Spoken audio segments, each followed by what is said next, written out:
Get nasty on a Monday. It's the Fast Lane on 101 ESPN with Andrew Marsh and Carey Davis. I'm Anthony Stalter. 203, your time check is brought to you by Clarkson Jewelers, an officially licensed Rolex jeweler.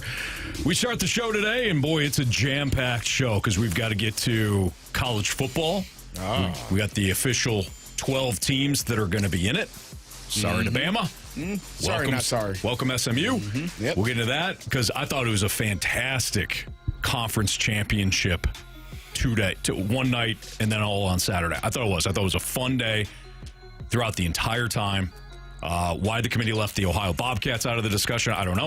Anthony? They destroyed Miami of Ohio and Blaine Gabbert's brother in Detroit on Saturday morning. I know you guys watched. A lot of NFL news. Congratulations to Andrew Marsh and his Minnesota Vikings, which absolutely rolled my Falcons. They absolutely Kirk Cousins returned to Minnesota. They've given up. I don't think they've given up. I just think they're bad. Oh, well, okay. You know what I mean? There's a difference. There's a difference. No, you're right. Like the Giants have kind of given up on life. Well, yeah. Yeah, they have. They've given up. Did you see the airplane flying around saying, please fix this? Yes. Yeah, that's weird. I didn't pay for that plane. I didn't pay for it. I don't know what you mean. So I don't think the Falcons give up. I just think they're bad at this point. And now we know whose reverse jinx works. It's stronger. It's stronger. It's mine. Marsh's. Yeah. Absolutely. You also have the better team. Still, your powers, Marsh, you're like Thanos right now. Wow. You got all the power. I don't want to be Thanos. That guy ended up losing. Well, he actually won. Don't ruin. Wait. Spoiler alert. And the movie's been out for a while. Doesn't matter. Still haven't seen it. That's not my problem. Juan Soto also signed a massive contract. I mean, to call it historic would be one thing. It's a lot of money, man. Actually got some cage work in last night after I saw the deal. I did, just in case. You figure it's never too late. It's never too late. Yeah. Unbelievable You're contract. young enough. You can do it. For Juan Soto. He goes to the New York Mets. But we do start off with the local product. Of course, we've got our Blues, and it was bound to happen, right, guys? The Blues were going to lose a regulation game, and they did so on Saturday against Edmonton. Kind of a rough night for some key players. Philip Broberg did not have a sound game going back to Edmonton to face his former team. Jordan Binnington was shaky. I'm not blaming all the goals on him, but there was some near goals too. I mean, the puck kind of scored it through a couple of times. Edmonton hit the post on one that bounced out, so not a great overall game for Binnington. Of course, he has been fantastic, leading up to that point, but not a great game from him. Again, shaky game from Broberg. Jordan Kyrou, though, I don't know how he scored the one. He gets it under Darnell Nurse's body as well as Jake Neighbors sitting in front. I don't know how that puck got through. I think it hit off Jake Neighbors. And then it hit the post and then bounced in. Either way. Neighbors got the goal. Like a Chiefs third-string kicker. He's going to find a way to get that one through. Oh, my gosh. I almost texted you guys saying after the Falcons game, I think I'm going to start the Chiefs bandwagon a little early this year. But I didn't. I'll be respectful to Chiefs fans who don't want me. But the Blues, they lose one in Edmonton. It was just honestly, it was a rough night overall. Yeah, I think they outshot them. Blues outshot them, but it doesn't matter when you lose 4-2. Yeah, it didn't look good. I mean, the turnover that Broberg had that led to the McDavid goal, like things like that. You're talking about not taking care of the puck, not doing, the minor things, doing them well. But I'm not, I'm not a person to make excuses, but at times, road trips, being away this long, it may start to wear on you a little bit. You might be seeing some fatigue because if you watch the game and you see how they look like they're moving a little bit slower than we've seen since Jim Montgomery has been behind the bench. So maybe that's part of it.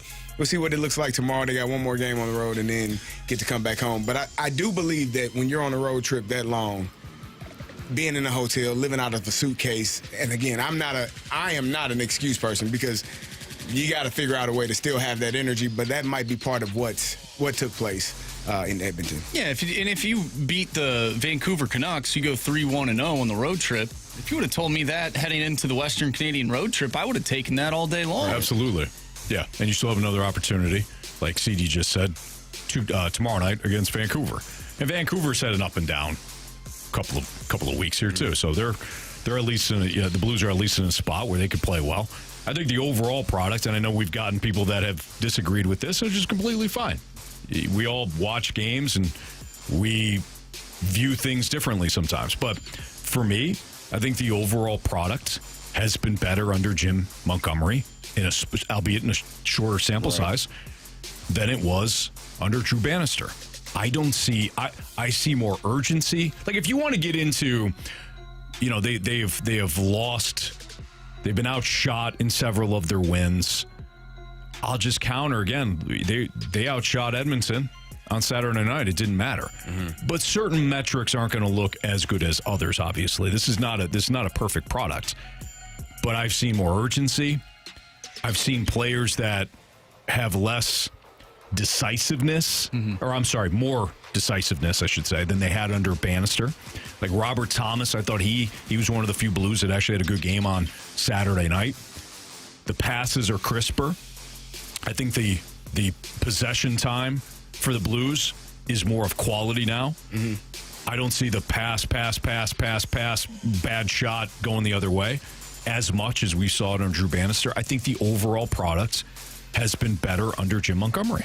And that's why I said yesterday's game or this weekend game looked more like a team that's, just a little bit fatigued, because that has not been their MO under Jim Montgomery. They have played hard for 64 minutes. There have not been as many mistakes from time to time, not as many turnovers, not as many blatant turnovers in your own zone. So I think that's part of it. But again, we'll get to see tonight. Are they well rested? Do they finish out the road trip, like Marshy said, with only one loss? And we'll see. We'll see how they do. I think what's nice is that you still have like 50-plus games left. It's not like this firing happens in the middle of the season and we're kind of scrambling. Is this team going to make the playoffs? They only have like 30 games left to go. No, you have the majority of your season under Jim Montgomery. So there's a lot of room for improvement. Mm-hmm. I just hope they kind of continue this trend of, just finding ways to get points. And I know they didn't get points on Saturday against Edmonton, but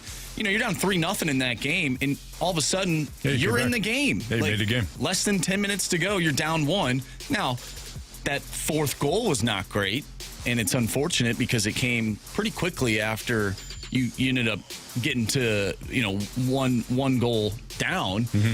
But we're starting to, we're seeing the fight, though. I think the effort is there, and I think that is what is encouraging. And again, you're going up against two of the best players in the world, right? Yeah. Who had good games. And so did Zach Hyman. Your top guy, who's another one of the Oilers' top guys. Your top guys, unfortunately, had rough nights. Some of your top guys had rough nights. The Oilers' top guys didn't. And you get a 4-2 loss. I agree. There's no moral victories, but there is some positives. You battled back. Again, Robert Thomas had a good night. Jordan Kyrou continues to look like a better overall product under Jim Montgomery than, previous coaches. So we'll see what happens tomorrow when they take on the Vancouver Canucks right here on 101 ESPN. Hey, Blues fans, you can enter the Verizon Discover NHL Winter Classic sweepstakes. It's your chance to see the St. Louis Blues take on the Chicago Blackhawks on New Year's Eve in the Discover NHL Winter Classic in Chicago. One winner will receive 4 tickets to the game plus a $3,000 gift card. Visit select St. Louis area Verizon locations or go to 101ESPN.com and enter by December 18th. No purchase necessary to enter. Must be legal, U.S. resident of Missouri or Illinois, age 18 years or older to enter. Get full details now at 101ESPN.com. The committee got it right. About halftime of that Clemson-SMU game, though, I think the committee was probably thinking it was going to be an Alabama 12 team, or at least an Alabama showing up to the party. But SMU rallied. Alabama's out. I think the committee got it right. I'm sure Carey agrees. We'll dive into what we saw over the weekend and maybe get into what we could see for the college football playoff, which comes up a week from Friday. That's all next in the Fast Lane on 101 ESPN.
was an outstanding college conference championship weekend. I thought it was a lot of fun. I thought it was fun really from Friday night on. Regular listeners know that I've been rooting for Army. And I said on, Friday, during Freedom Friday, that I thought Army could win that game outright. Horrible situational spot for Tulane. And as it turns out, Army rolled 35-14. That same night, Boise punched its ticket into the college football playoff. Really wasn't a game. Nah. They handled UNLV. Yeah, first half, they were up 21-0. They kind of slowed it down a little bit. They were unable to get things going in the second half. But Ashton Jeanty is the real deal. No doubt. And I'm glad, Boise to me, and people are like, oh, you're crazy, CD. Boise gets a bye. You know what running backs need? A little time off. They're going to run the ball versus whoever they play, whether it's SMU or Penn State. Now, Penn State, I wasn't expecting that much offense from Penn State, got to tell you the truth. No, me either. Holy smokes, we'll get to that one. Where was that at versus Ohio State? I don't know. But whether they're playing SMU or Penn State, Boise State controls the clock because they have the best running back in the country and probably the Heisman Trophy winner. Like, I think they have an opportunity to make a run here and do something spectacular. So I was pleased with how they played versus UNLV. UNLV tried to make it a game there, late third quarter, fourth quarter, but Boise State was able to hold them off. Yeah, there was UNLV, even like you said, even when they scored in the fourth quarter, I think they forced a punt. Yeah, and they couldn't get another score, and that was it.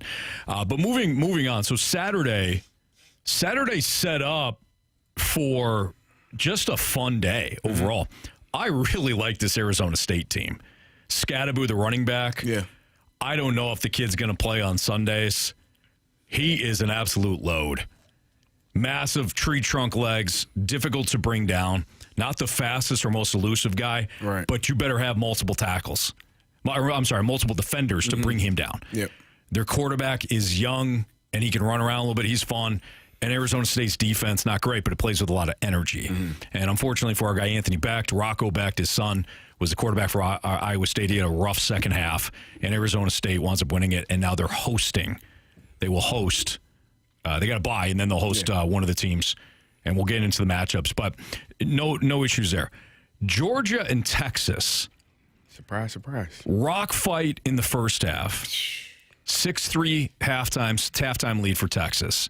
And then Georgia starts to turn it up. And Texas didn't really have an answer until somewhere in the fourth quarter.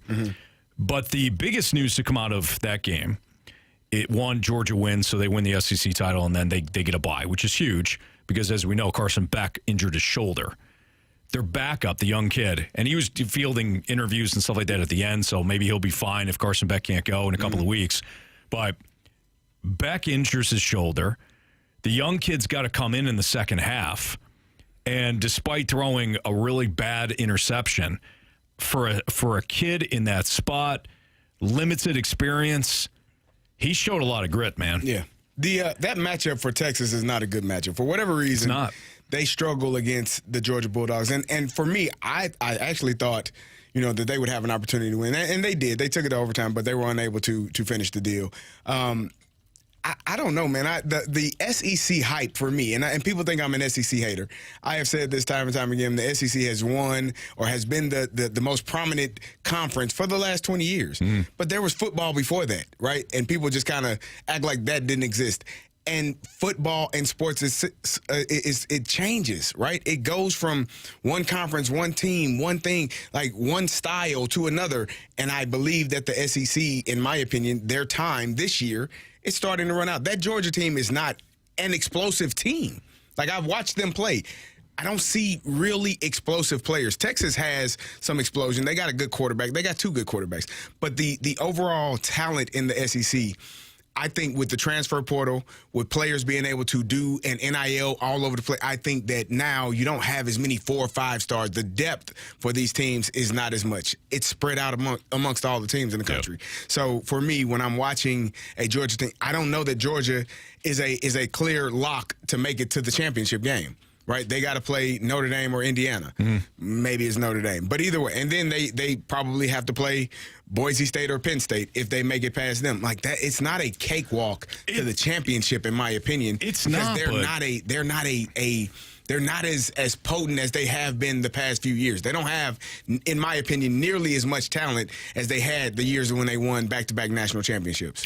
CD, I completely agree. I don't know if that's a daunting task, though, for the side that they're in. I don't know if it's daunting. I would say that if they were as explosive as the teams that I've seen in the past. Like, that's the problem when people continue to talk about, the SEC, they cannibalize themselves. It's not that. Vandy is not a good team. You shouldn't be beating the number one team in the country in Alabama. And people feel like Alabama got left out. You're damn right. They shouldn't be in there, because they weren't as good as they have been in the past. People are still living off of what they have been last year, years in the past. They didn't win a national championship last year, and they didn't even make it to the national championship. The conference didn't last year. So, to me, there has been a shift in SEC football. And watching that Georgia-Texas game, the explosion from players, it feels like it's lacking from what I'm accustomed to seeing a Georgia team in the past. And then especially when you put on Penn State and Oregon, and that was... They were running all over the place. Did it ever occur to you during that SEC championship game when Carson Beck went down that if Georgia were to lose the game, and it was, they lost by a little bit, right? Not by a little bit, but a lot of bit. Yeah. That maybe they weren't going to be in the college football playoff because they lost their quarterback? You set that precedent last year with Florida State. There were two big moments for Alabama over the weekend, and they both occurred at halftime of the two, not the late games, but the SEC championship and the ACC championship. Alabama had two opportunities from their couch to get in. One was the one you just described, which was Carson Beck getting hurt. If that kid, the backup for Georgia, and I keep calling him the kid, I'm going to get his name right. Stockton. Yeah, thank John you. Stockton. Gunner Stockton. Gunner Stockton comes in. Yeah, Gunner Stockton comes in. If he were to fall on his face and Texas opens up and they win big, I think you're right. Alabama might get in. And you would have just said, hey, if the committee could have just said, well, Alabama beat Georgia head-to-head, Alabama in. The other opportunity, so Georgia comes back, they win in overtime, and Beck comes back in the final play. I don't know what you guys thought. I'm like, if this kid fumbles because he can't move his arm, this is going to be a disaster, but he got it off, no problem, and ETN scored the touchdown. The other moment was at halftime of Clemson and SMU. When it was 24-7 Clemson, I thought, Bama's in. But SMU rallied. They nearly forced overtime. Clemson's kicker hits a 56-yarder as time expires. And at that moment, Alabama was done. Dabo Swinney said it, afterwards he did what he kind of did SMU a solid. Not that the committee's necessarily listening to everything Dabo was saying, but he had said it. He's like, hey, that team over there, that's a playoff team. Yeah, and I think they are. Meanwhile, Kirby Smart is criticizing the SEC commissioner for scheduling too many road games. Well, that, for me, and I said it last week. I said if Clemson wins, SMU is in, Alabama is out. And they should be, because I told you all that they put a premium on the championship games. If you were playing on Saturday or Friday night, the committee looked at that and said, that is a playoff team that is a team that we believe can make it into the playoffs. And so the fact that Alabama was sitting at home waiting on someone to lose to give them an opportunity to make it to the party. You know what gets you in the party? Beat Vandy. Beat Vandy. Yeah. Take care of your business. Play in the SEC title game. Play in the SEC title game. You're gonna complain. Ole Miss, you're complaining. Beat the team. Beat Kentucky. Yeah. Beat the teams that are in front of you. Beat Kentucky. Beat Florida. Beat Florida. Right. You've had Alabama beat Oklahoma. You scored 3 damn points. Right. I do not care about their feelings in terms of, we play in the hardest conference. It's so hard to win. Okay. Cool. I don't think an SEC team is going to win the championship. That's my personal opinion. You got Texas, you got Georgia, and am I missing one? No. Is it just 2? It's just 2. Then so I don't think that an SEC team Tennessee. Tennessee, my bad. Sorry. I don't think they get out of the first round. I think they lose to Ohio State. So that's just how I feel about it. But yeah, it's. I'm glad that we do get this playoff opportunity because a team like Boise State, who I think finished the season number 10 in the rankings, but now they're number 3 in the playoffs. That team is left out in years past. That team has one loss on the road to the number 1 team in the country on a field goal to end the game. That's the only loss that they have. They have a Heisman. They have the only Heisman Trophy candidate in the playoffs. Travis Hunter ain't there. Shedeur isn't there. Well, Dylan Gabriel is there. But he's 4th or 5th on the Heisman voting list in most people's opinion. So for me, it's just I appreciate giving teams that have played well despite who they play. I don't care who you play. You line them up in front of me, you knock them down, and you get an opportunity to keep playing. That's how I look at it. And for Alabama or Ole Miss or any of these other teams to be crying and complaining because we have a tough schedule, win. Yep. And nobody cares. That's right. Take care of your business. Yeah, if Boise State loses to Penn State or SMU, so be it. At least we saw it. Yep. Most surprising team all weekend was Penn State to me, by far. I did not see that coming. What are they doing? I thought either Oregon wins soundly, or it's a bit of a defensive struggle. Penn State's able to muck it up, but Oregon still wins. I did not see Penn State scoring 37 and keeping pace with Oregon until nearly the bitter end. Yeah. Tez Johnson was incredible for Oregon. Tyler Warren was incredible for Penn State. I don't know why. I don't know if you can cover Tez Johnson. Tyler Warren, they didn't. Oregon didn't figure they were going to throw the ball at 44. That's all they were doing. But Penn State was shocking to me.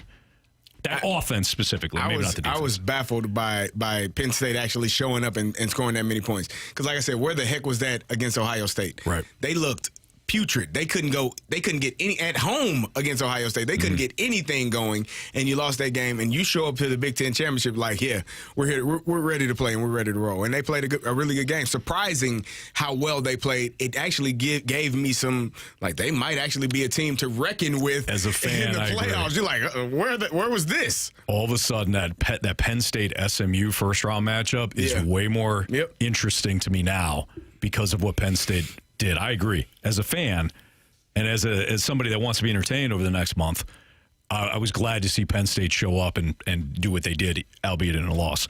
It's Fastlane on 101 ESPN. We have What's Trending next.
Hey, with the holidays, they're here, as you know, and we have the perfect idea for you and your family. It's called Sound Story, and this time of year when people start thinking about what to get their family members around the holidays, if you're looking for something that's going to last forever, something that can be basically re-given year after year, why don't you have either your mom or dad or both maybe a grandparent, sit down with one of our hosts here at 101 ESPN for a one-on-one interview that can be taped and recorded and obviously kept forever. Sound Story also has a special holiday discount of 10% off.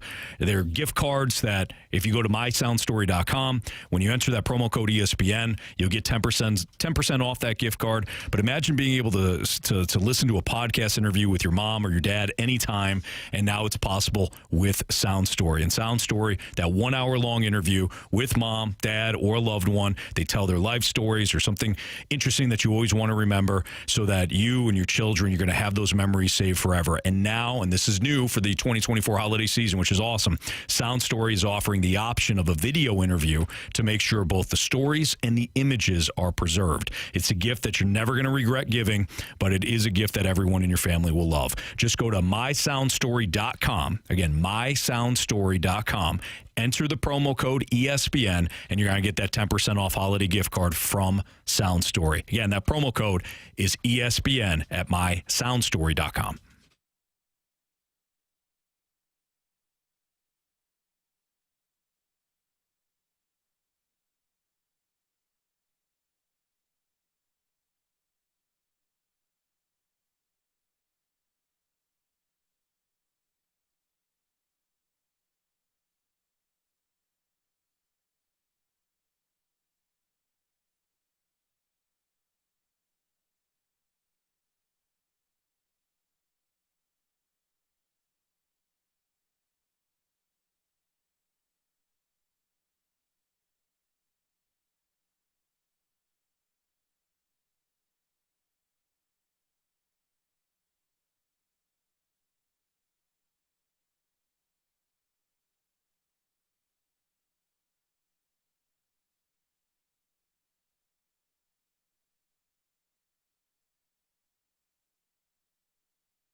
ESPN Sports Center. I'm Andrew Marsh. It's time for a Sports Center update driven by Johnny Londoff Chevrolet and Johnny Londoff Autoplex. Over the weekend, the Blues fell to the Edmonton Oilers by a final score of 4-2. They'll take on the Vancouver Canucks tomorrow, and you can listen to that one right here on 101 ESPN. Pregame starts at 8. Puck drop will be at 9. We'll talk with Jeremy Rutherford, our Blues insider from The Athletic, at 3:30, so stay tuned for that. Tonight on 101 ESPN, you can listen to Monday Night Football as the Bengals take on the Cowboys. Pregame starts at 6:30. Over the weekend, Mizzou basketball with a massive win. We'll talk about it next right here in What's Trending. I'm Andrew Marsh, and the Sports Center update is driven by Johnny Londoff Chevrolet and Johnny Londoff Autoplex. See them at londoff.com. Chevy, together we drive. Are you kidding me?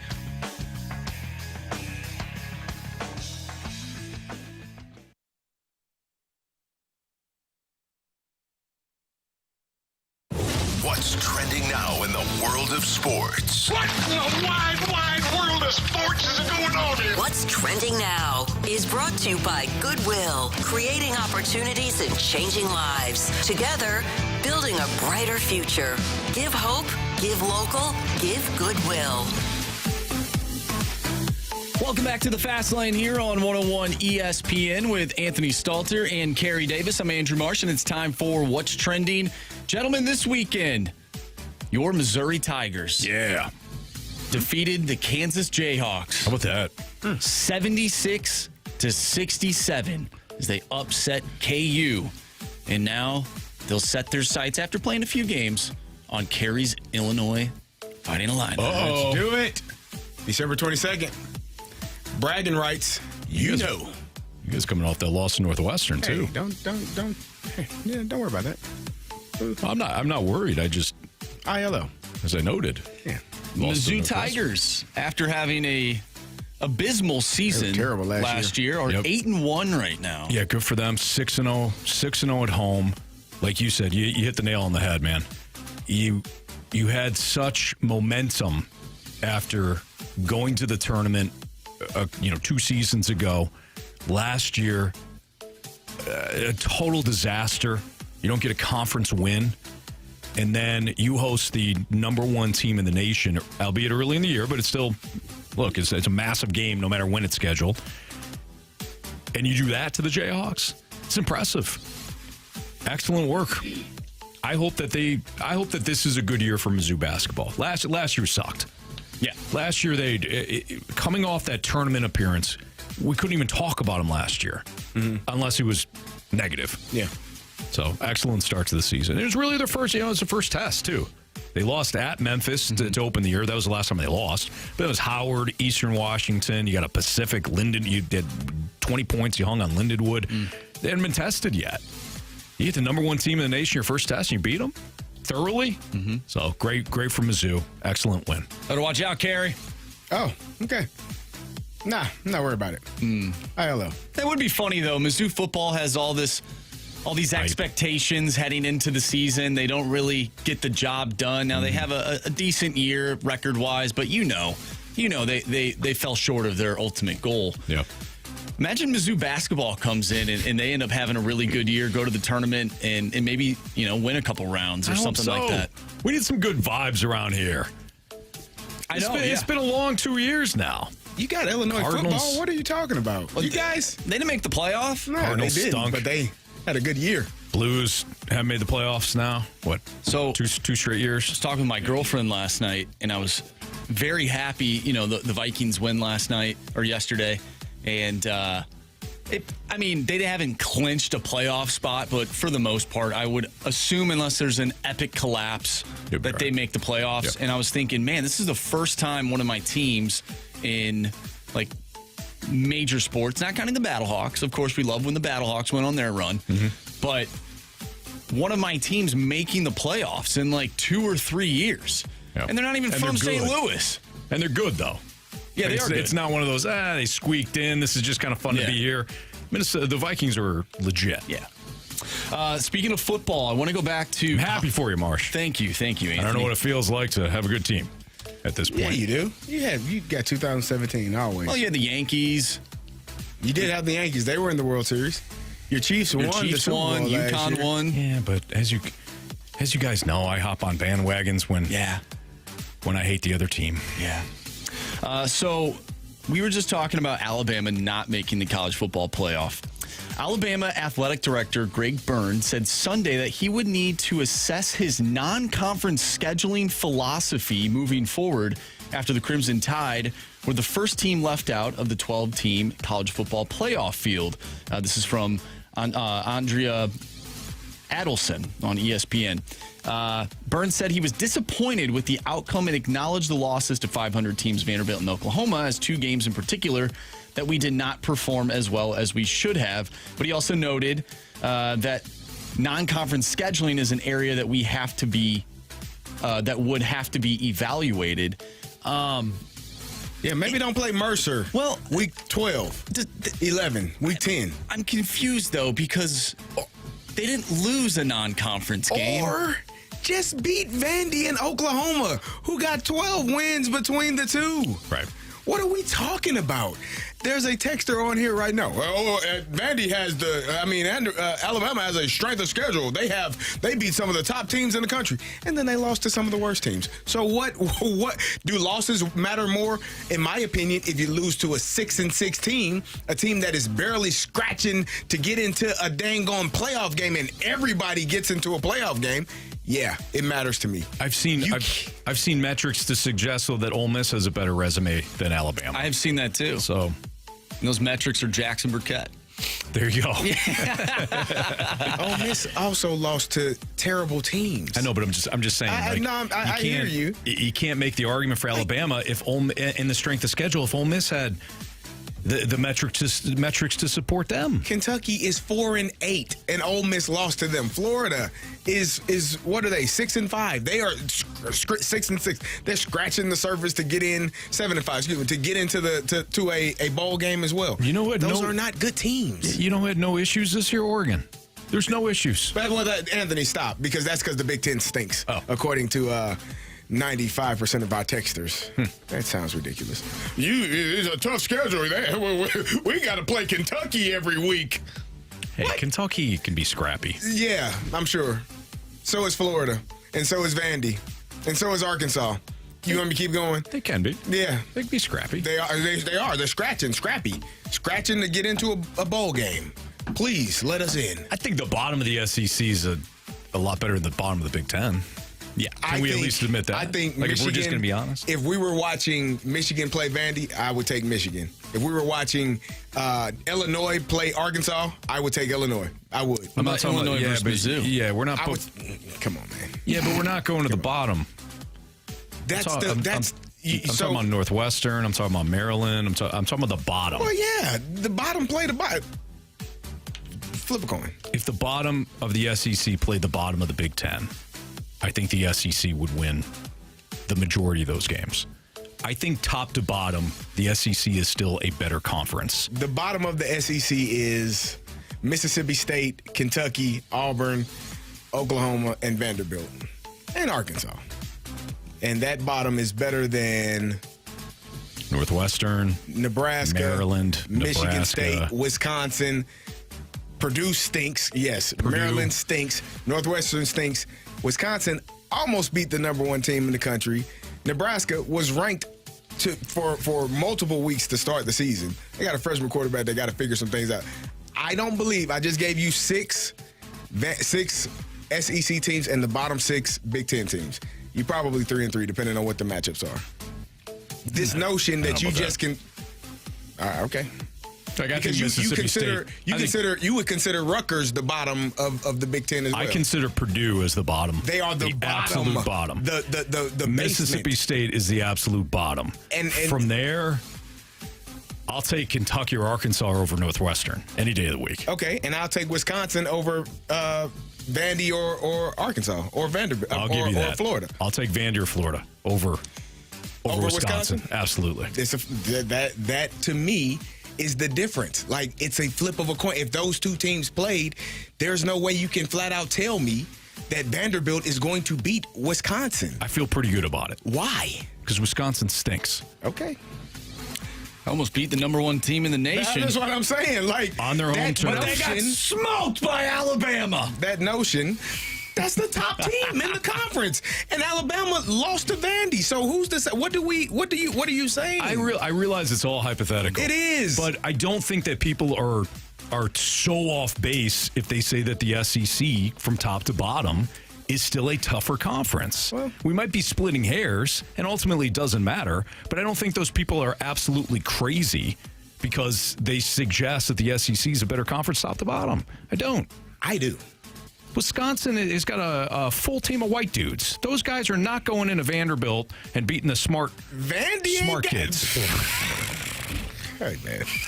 I realize that this is, I'm beating my head against a brick wall. Well, so Wisconsin's not going into Gainesville and beating Florida. I'm sorry. There's not.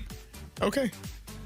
I think Florida's got a better team than what their record shows. Agreed. Based on their quarterback. I gave you the bottom 6 teams.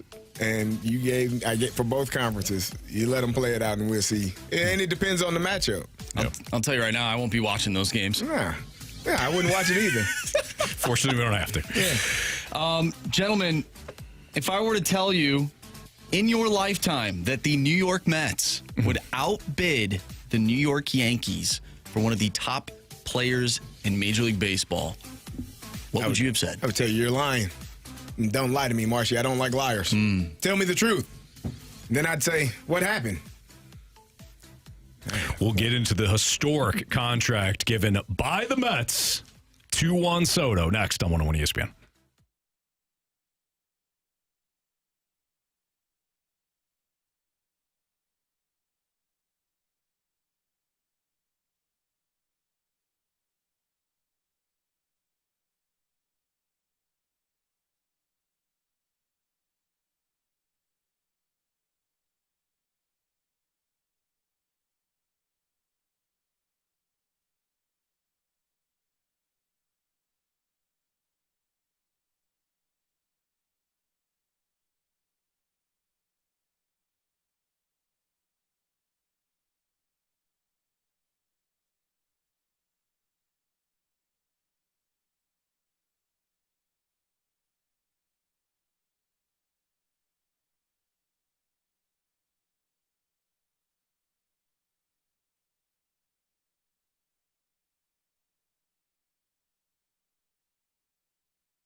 Juan Soto's grandkids, just keep going. Set up for life. Forever. Juan Soto signed with the New York Mets over the weekend for $765 million. Well, Anthony, it was 15 years, so it's not like it's stretched out over time. Yeah. It's one of the contract that is one of the largest in professional sports history. It allegedly includes an opt-out after 5 years and no deferred money. Oh, he getting all that right now. Yeah. Hey, Steve Cohen, you need listen. I've looked for friends, and I'm a great guy to be a friend too. I'm sure. I'm a great friend. You got issues. I'm sure he needs friends. Yeah. Listen, I'm your guy, Steve. Call me. We can talk. That's a lot of money, man. When you sent the message, I said, woo. That's a ton of money. That's a bleep load of money. Yeah. Good for him. I mean, this is what every athlete wants to win a championship, wants to play in that championship, have an opportunity to hit the game-winning home run, to hit the game-winning shot, to score the game-winning touchdown. And when that's done, when you get that moment, you know what you want? You want to be paid and be able to be set for the rest of your life. Mm-hmm. That's what you want. And he played his butt off. We have been talking about this moment for, it feels like forever now, 2 or 3 years, it seems like, talking about when was Juan Soto, how much would he get, where is he going to end up? He's been traded a few times, ended up in San Diego and then in New York, and you've been all over the place, but now you finally get to get that payday. Yeah. And you hit gold. You struck it big. You know what's interesting about this, though, guys? Would you be shocked if the Mets did not win a World Series in Soto's time there? Not at all. The one World Series, as you mentioned, he's gotten traded a couple of times. So he goes from the Nationals to the Padres to the Yankees. Now he's with the Mets. The only World Series thus far under Juan Soto came with his original team, the Nationals. Mm-hmm. And I bring this up to say, drafting and developing those young players or international free agent signings that you also develop, that's still the way to win ultimately. Because if you have to pay Juan Soto $765 million, who are you not paying to complete your roster? What pitchers are you not getting eventually over the course of this contract because you've got all that money allocated to one player, albeit a great player? He is a great player. A historically great player. That he is. But would it shock you if Juan Soto only wins one World Series, and that comes with his original team, the Nationals, who is able to surround him and let him go, and he had unreal numbers. But the Padres didn't win, ultimately. Mm-hmm. The Yankees did not win last year. He got to a World Series. Padres had success. Mm-hmm. This is nothing against Juan Soto. But you're trying to build a team, not just one player. I would push back and say the Dodgers are doing it right now. Okay, but they're doing it in a way where they're deferring money. Mm-hmm. They're pushing it off. It's fair. They also have one of the best farm systems that they continue to use either because of depth to fill out those spots or to acquire more talent, such as Mookie Betts and all the Max Scherzers. They continue to do both. They're the one team, I think, in all baseball that continues to do both.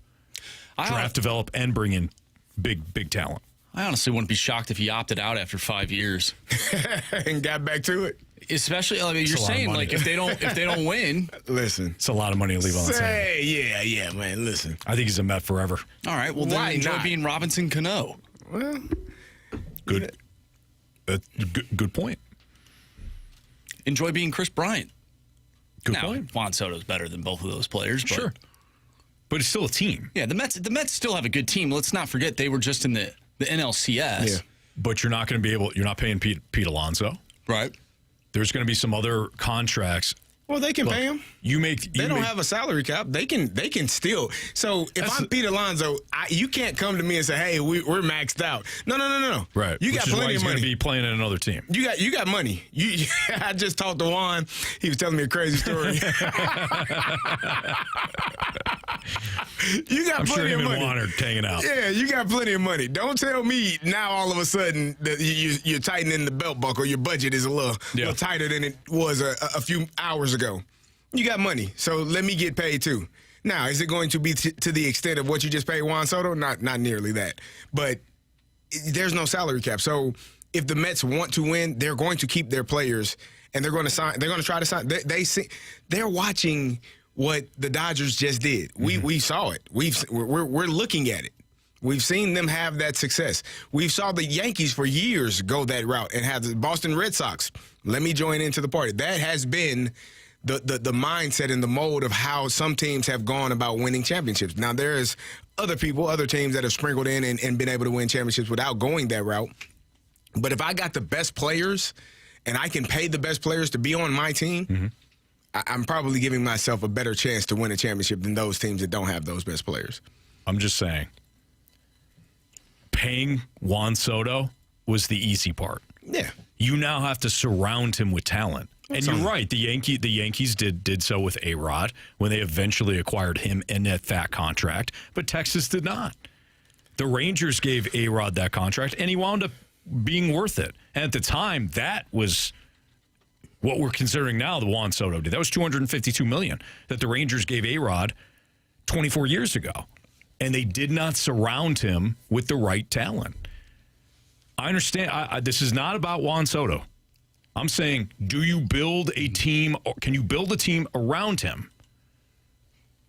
Are you going to constantly go through that tax threshold? I think you're going to.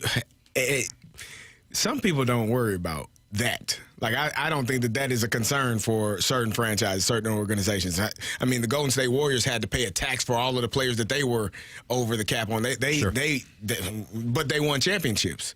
So that if that's your mindset, if that's how you feel, it's not a terrible thing. Yeah. And I'm looking at it like Juan Soto is going to be paid. We look at the big number, right? The 15 years, $765 million. It's $51 million a year. Mm-hmm. It's still less than what Shohei Ohtani is getting paid per year.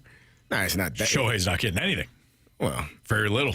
Until we you know what I mean. Yeah. Eventually, after the money is deferred and all those things. So I'm just, for me, there are ways to find money when you got money and put it where you need to go. If you're trying to win a championship, which it seems as though if you go out and make a big splash or signing Juan Soto, it seems to me you're not done. Yeah. You can't just say, all right, we can clean this up, we're done.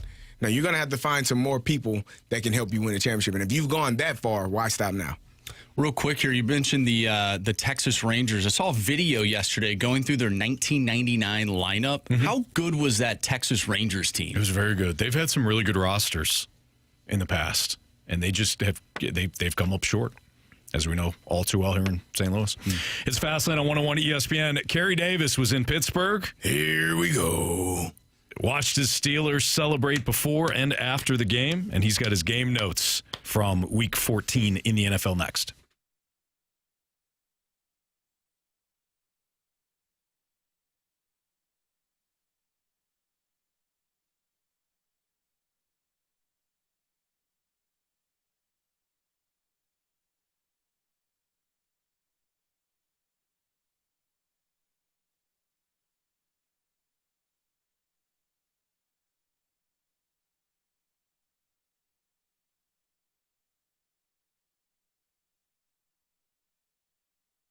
Imagine a place you can go and you can get your workout in, but then you can look at a wall like the Missouri Athletic Club has and see all the kind of different events that they have throughout the upcoming month or months when it comes to involving your family. That's what the Missouri Athletic Club does. It's not just going to work out and that's it.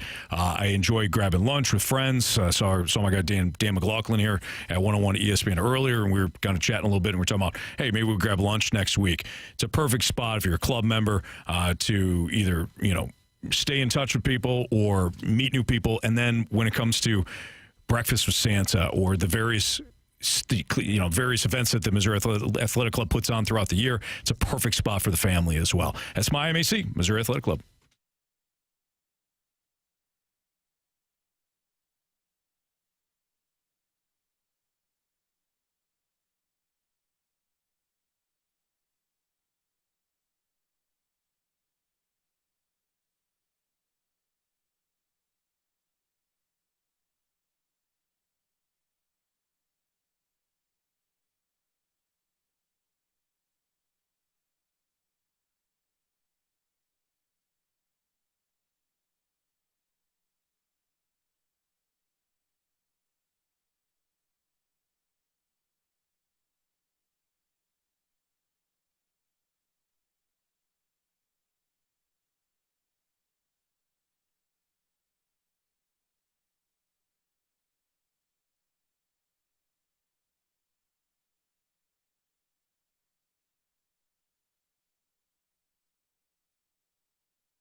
.305 Your Time Check is brought to you by Clarkson Jewelers, an officially licensed Rolex jeweler. Carey Davis was in Pittsburgh to celebrate some of his Steelers going into, what was it, the Ring of Honor? Hall of Honor. Hall of Honor. Excuse me. Hall of Honor. Yeah. In Pittsburgh over the weekend. In fact, he just got in early this morning after celebrating with his former teammates and coaches. Yeah, but great weekend nonetheless, and your Steelers picked up a big victory. They did pick up a big victory. That would be my third thing. My number one thing on my game notes is Bryce Young might be a baller.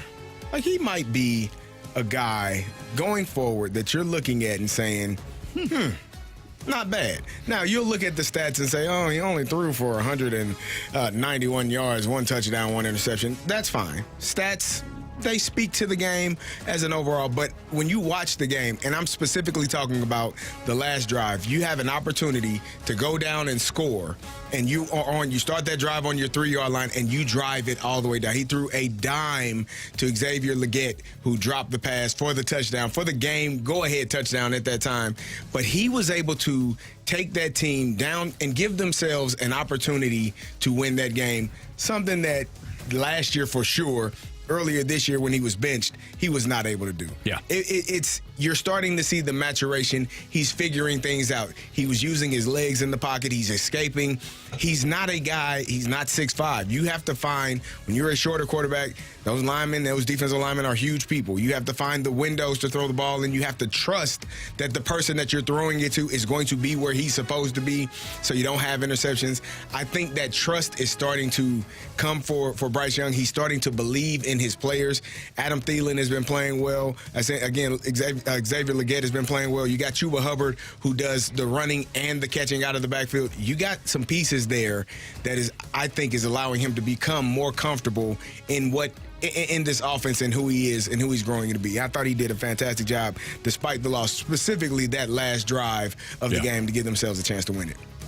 I thought he's looked like a different quarterback. Yeah. He's more confident. You're right. The overall numbers, people are, he's still not that good. If you watched Bryce Young play last year or the first half of this year, you saw a kid that looked completely lost, didn't belong in the NFL, looked like he had no future.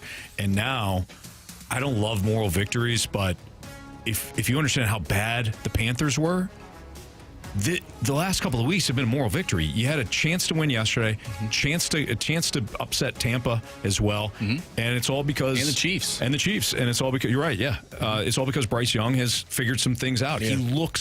He looks more content, comfortable, and confident. And that was the other thing I forgot to mention. Those last 3 games, they lost the last 3, but they lost by 1 possession. Right. Like you are in the Chiefs. You with said an the opportunity Buccaneers to win it. with an opportunity to win it, and that's all you can ask for, especially as a young player, a young quarterback specifically.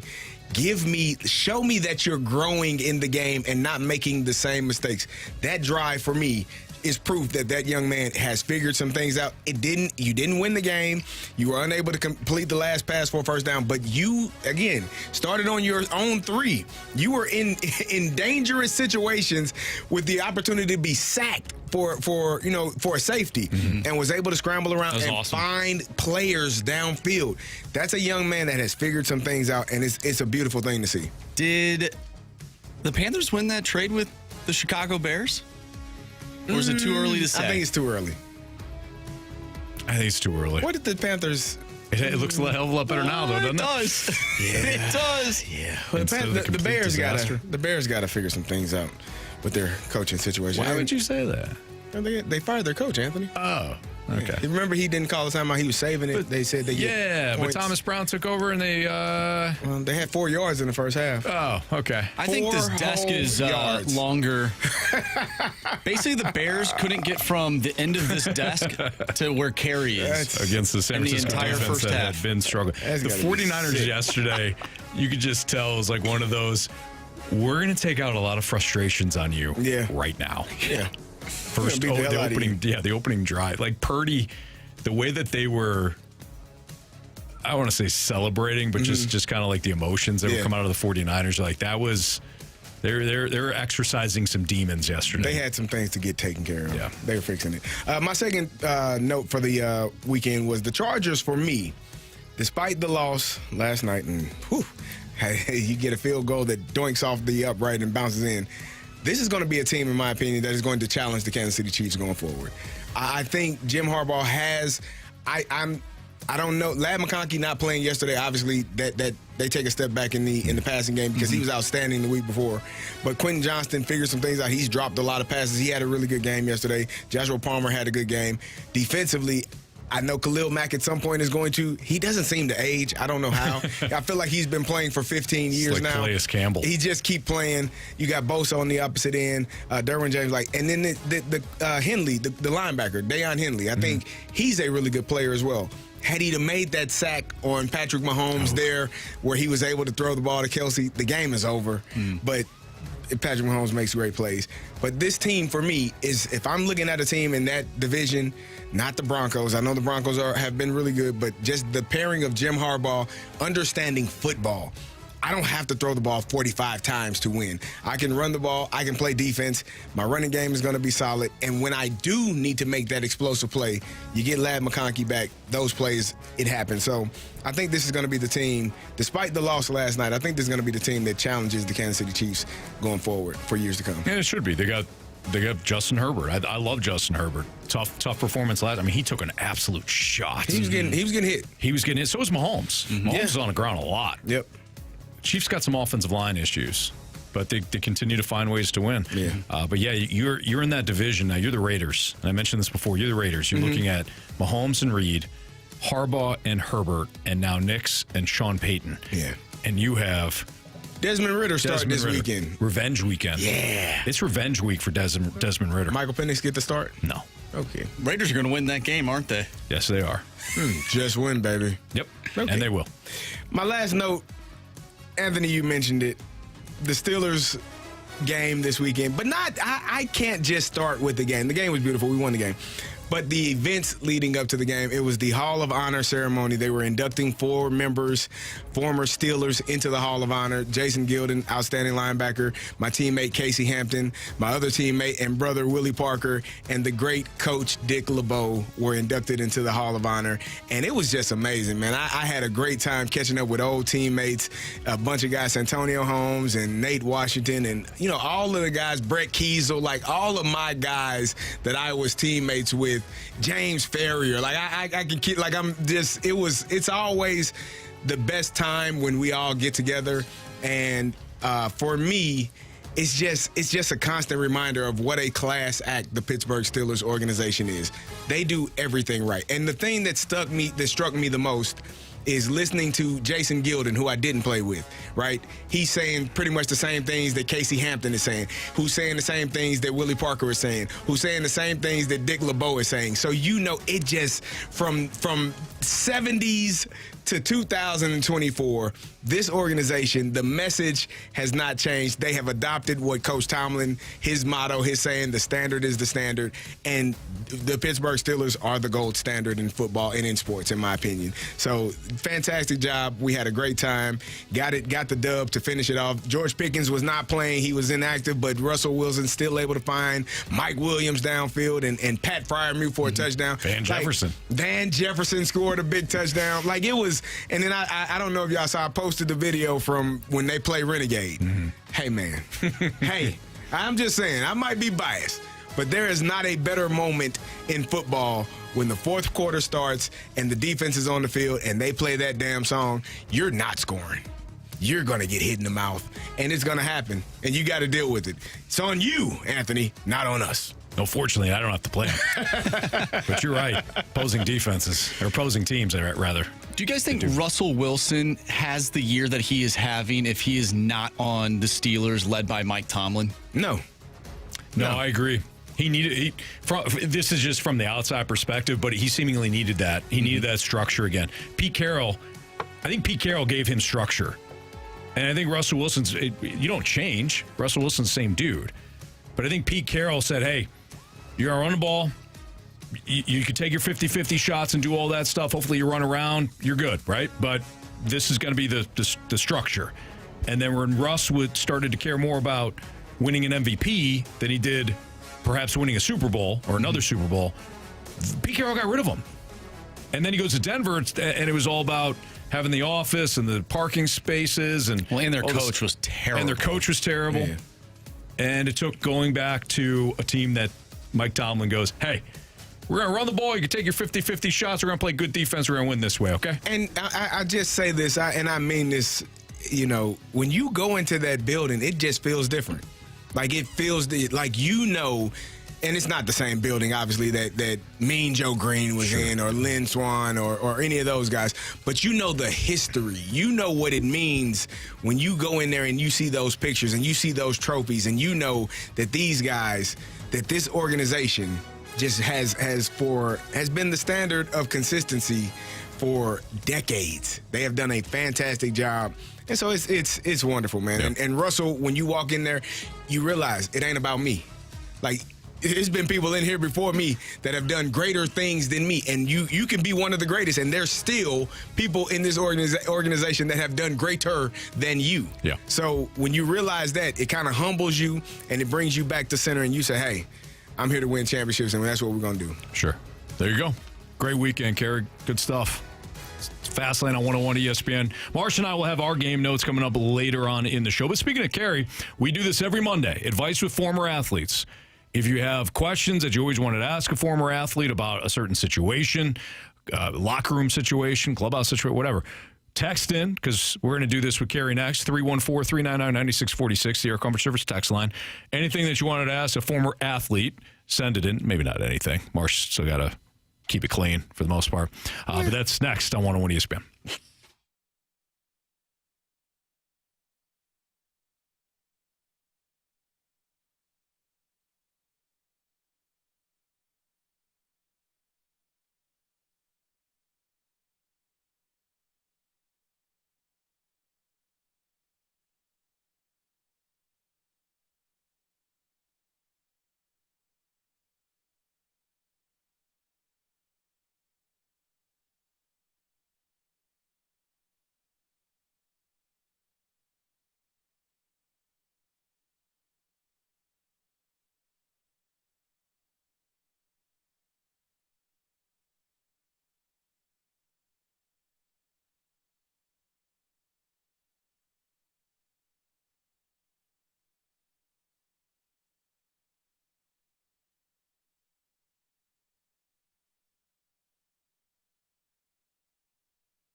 me some advice, quick.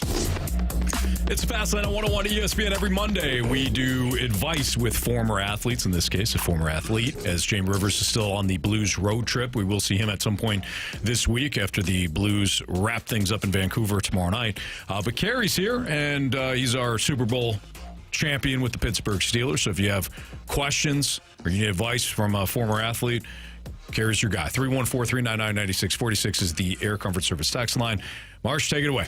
All right, so before we get to the text line, I want to ask you, Carey, when your quarterback, or if there's a certain player that is highly paid, is not doing that great, maybe this quarterback in the last 4 games has 0 touchdowns and 8 interceptions. That's not great. In the room, what is going through your mind as a teammate? Are you thinking, man, we really got to switch some things up? Or are you looking at the overall product and thinking, man, okay, maybe I need to look in the mirror too, because it's not just this guy, it's a whole team. Like, what is going on in the locker room? Is it split? Like, are there guys that think a certain way, they won't say it, but maybe they'll whisper it to other people? Or what does that look like? So it depends on what position you play. Well, let's say this guy's a quarterback. No. We're talking about the quarterback. I'm talking about what position you play Gotcha. if you're watching said quarterback not perform well. If you're on defense and every time you sit down and get a squirt of water and they yelling third down, punt alert, and the defense got to go back at the 3 and out because you can't get anything going offensively, you're probably pretty pissed off.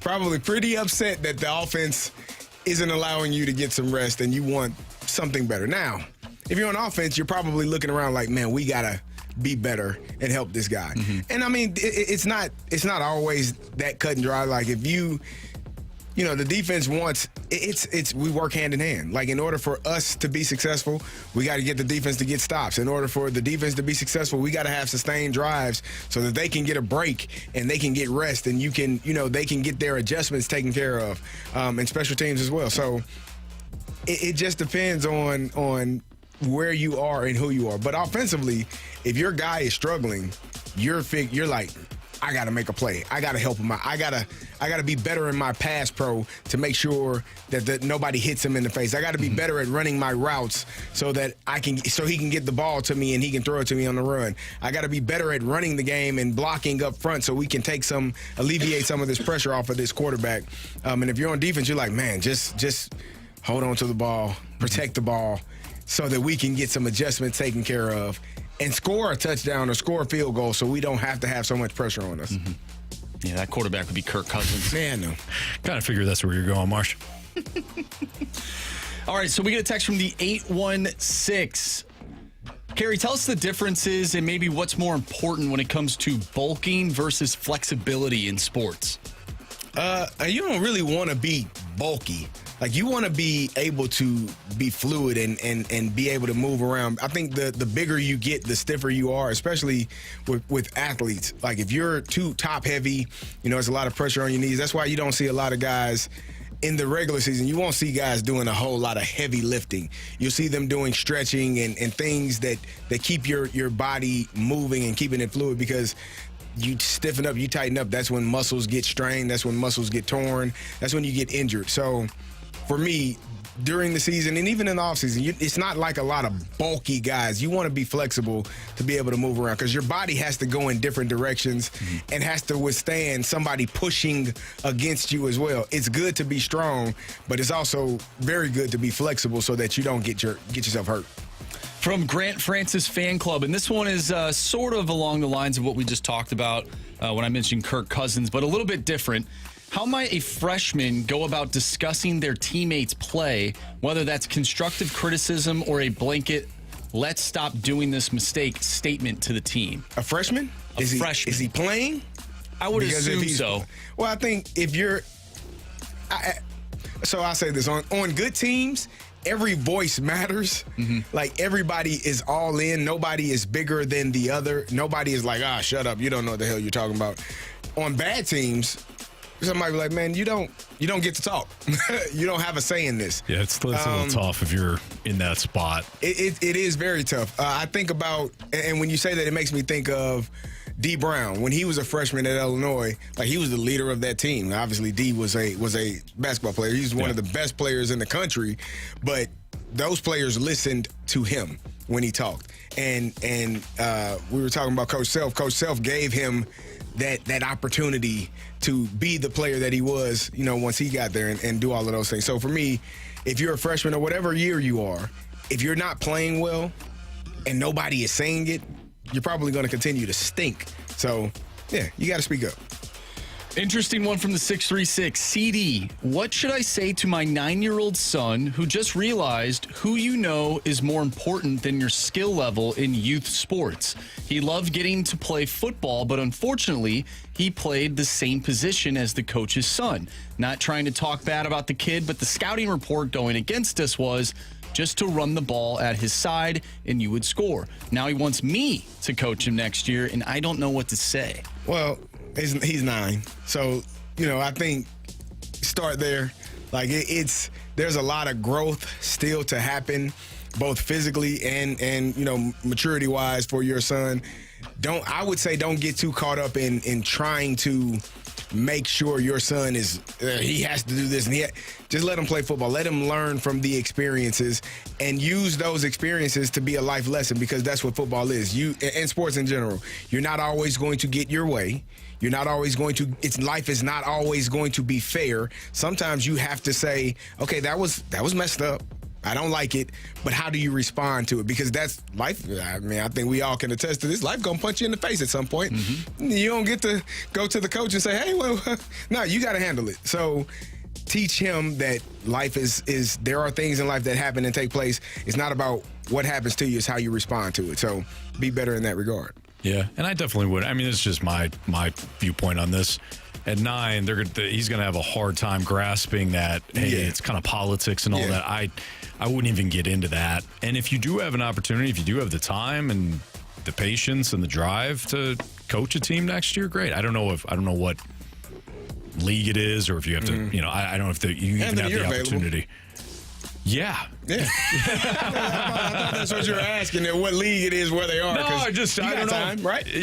I don't. But just saying, if you have the opportunity or the ability to do so, coach, you might find it very rewarding. Oh, very frustrating because I love my son. Yeah, he doesn't listen to me all the time. I'm like, guy, I was told that they never do. Yeah. They really Marshy. don't. Yeah, they really don't. Marshy. It is fun. As much as I love coaching football, I obviously know nothing about soccer, believe it or not. Watching Killian play soccer and just being able to watch him, like he had a game on Saturday, it was awesome. Just sitting back and just being able to watch him as opposed to worrying about everybody else and making sure that you're trying to win games and whatever. And everybody's learning. Jeremy Rutherford's going to join us next. We'll talk a little Blues hockey with him following the loss to the Oilers, but overall it's been pretty good for Jim Montgomery and the Blues heading into tomorrow night's game against Vancouver. We'll talk about some of the headlines with JR next on 101 ESPN.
101 ESPN Sports Center.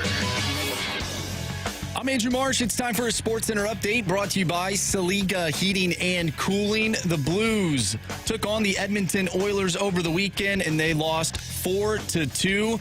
They'll go up against the Vancouver Canucks tomorrow, and you can listen to that one right here on 101 ESPN. Pregame starts at 8. Puck drop is at 9.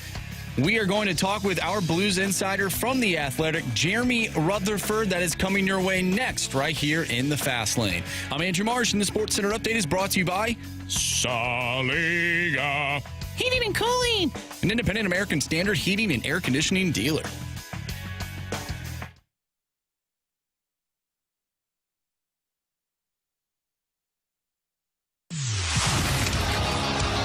Time for the Rutherford Report on 101 ESPN. Anything you folks want to know about the fascinating world of pro hockey, here we go.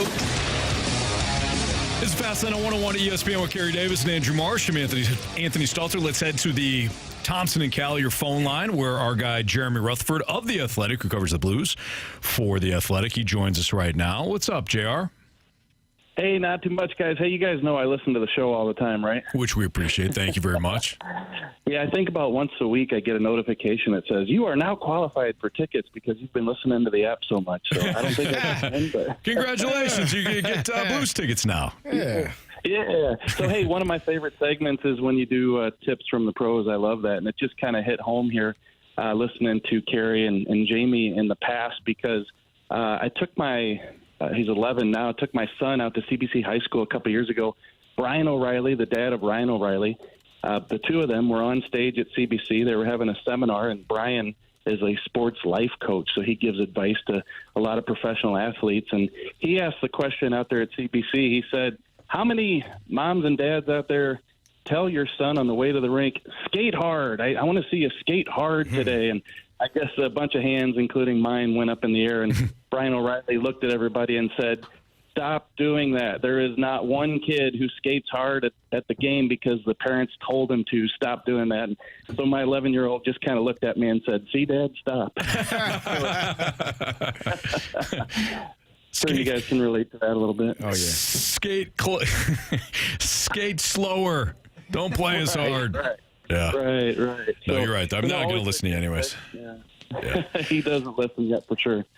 Jeremy Rutherford joins us right now on the Fast Lane on 101 ESPN. That's funny. It's bound to happen. The Blues under Jim Montgomery lose a game in regulation, and it did seem from our vantage point that they just certain guys struggle. Broberg struggled going back to Edmonton. Binnington didn't have the sharpest game. But if you were to kind of sum up the play thus far for the Blues under Jim Montgomery, how would you do so? Yeah, really good, really good. In the first couple months of the season, you're put in a position where you've got to write about the team and you write about the roster, and you write things, admittedly, like, this probably isn't a playoff roster. And I still today, don't know if it is. I'm not trying to convince anybody that it is, but I think when you watch them play the way that they have under Jim Montgomery, some of those nights you looked at and said, wow, I think this team could get on a roll and make the playoffs. It would take a lot.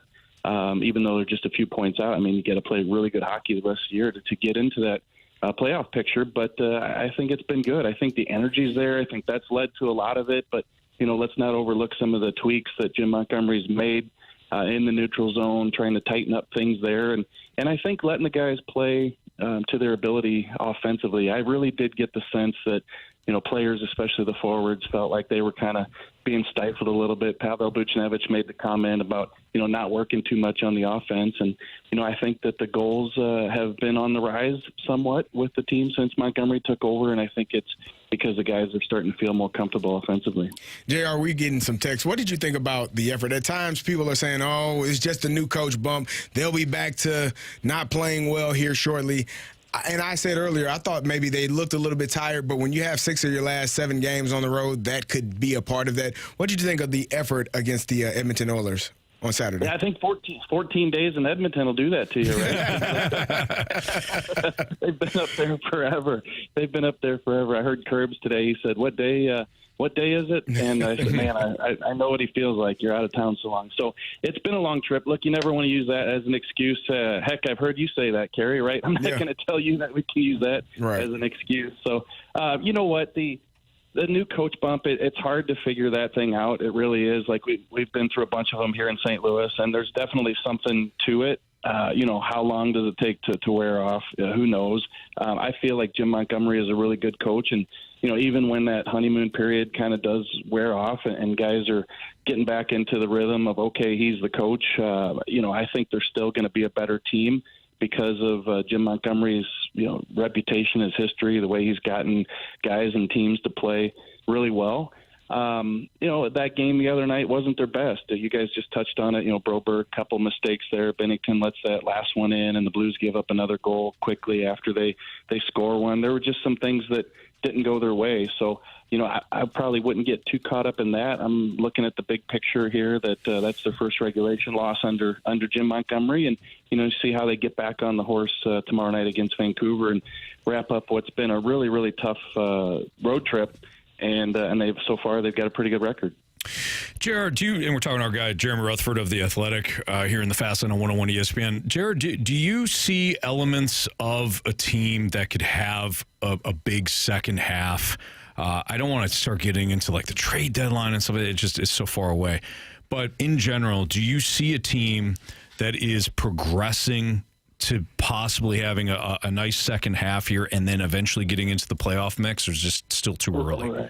Yeah, so it's interesting that you're asking this because I'm working on part 2 of the mailbag right now, and one of the questions is, do you see any similarities, differences to that 2018-19 team that obviously won the Stanley Cup with a great second half? And my answer to this question, and I'll give it to you here too, is that I would probably back off that a bit. That was a team in 2018-19 going into the year that the expectations around the league, as you guys know, were that it could contend for a cup. That's not the situation here. So even if you go, 4-0-1 in your first 5 under Montgomery, I'd be careful to think that this is remotely a team that could match what the team did back in 2019. And I know you're not saying that, but I think. Oh no, he is, JR. He said it. He is. He has said it. Him and Marshy said it last week. They were running around the office like, yeah, the Blues are going to the Stanley Cup. I was like, guys, we just got to calm down. And I couldn't get them to calm down. Him and Marshy were just going crazy in the office, and I was like, okay, well, all right, if that's what you say, cool, all right. Well, now I'm showing that I haven't been listening all the time, right? No, you have been. Carey's just doing his thing. He's making crap up. You know he drinks. So yeah, we know it. Yeah, he was in Pittsburgh. I was in Pittsburgh. Believe me, he doesn't even know where he's at right now. I don't know what's going on. I don't know what day it is. I'm just here, so I know you're fine. I'd just be careful. I'd just be careful because this is still a retool. I don't care what the team says about being closer to being competitive and getting back into being that type of team. This is still a retool. I mean, you're still looking at a roster, that has guys on it that, I still kind of question, are they going to be here in a year or two when the Blues get to be the team that they want to be? They're moving Brandon Saad around. Is he going to be in the lineup? Guys like that. So, I think they're developing. I think they're pushing. I think they're trying to make the playoffs this year for sure. But to me, this roster is just not comparable to what we saw in 2018-19. So, hey, if they can get back into this playoff picture and look pretty good in the first round, play around in the playoffs, that's great. That just pushes this thing along. I just find it hard to believe that they could put together a second half that comes remotely close to what we saw a few years ago. JR, you mentioned moving players around. Do you think they're starting to find out the line combinations and how each player works well with one another? Yeah, I think so, and I think that's going to come with time. And, a lot of people were critical of Drew Bannister at the start of the year for mixing up the line combos. And, I had an interview with Robert Thomas where he said, it gets to be hard when you don't have the same guys next to you every night. So I get that, and I think there is a valid argument there. But also, you got to keep in mind there were so many new faces. There were guys that they were testing out. What can he handle? What can he handle? And, it was taking a while to figure that out. And then everybody said, okay, well, Jim Montgomery comes in, maybe things will settle down. But guess what?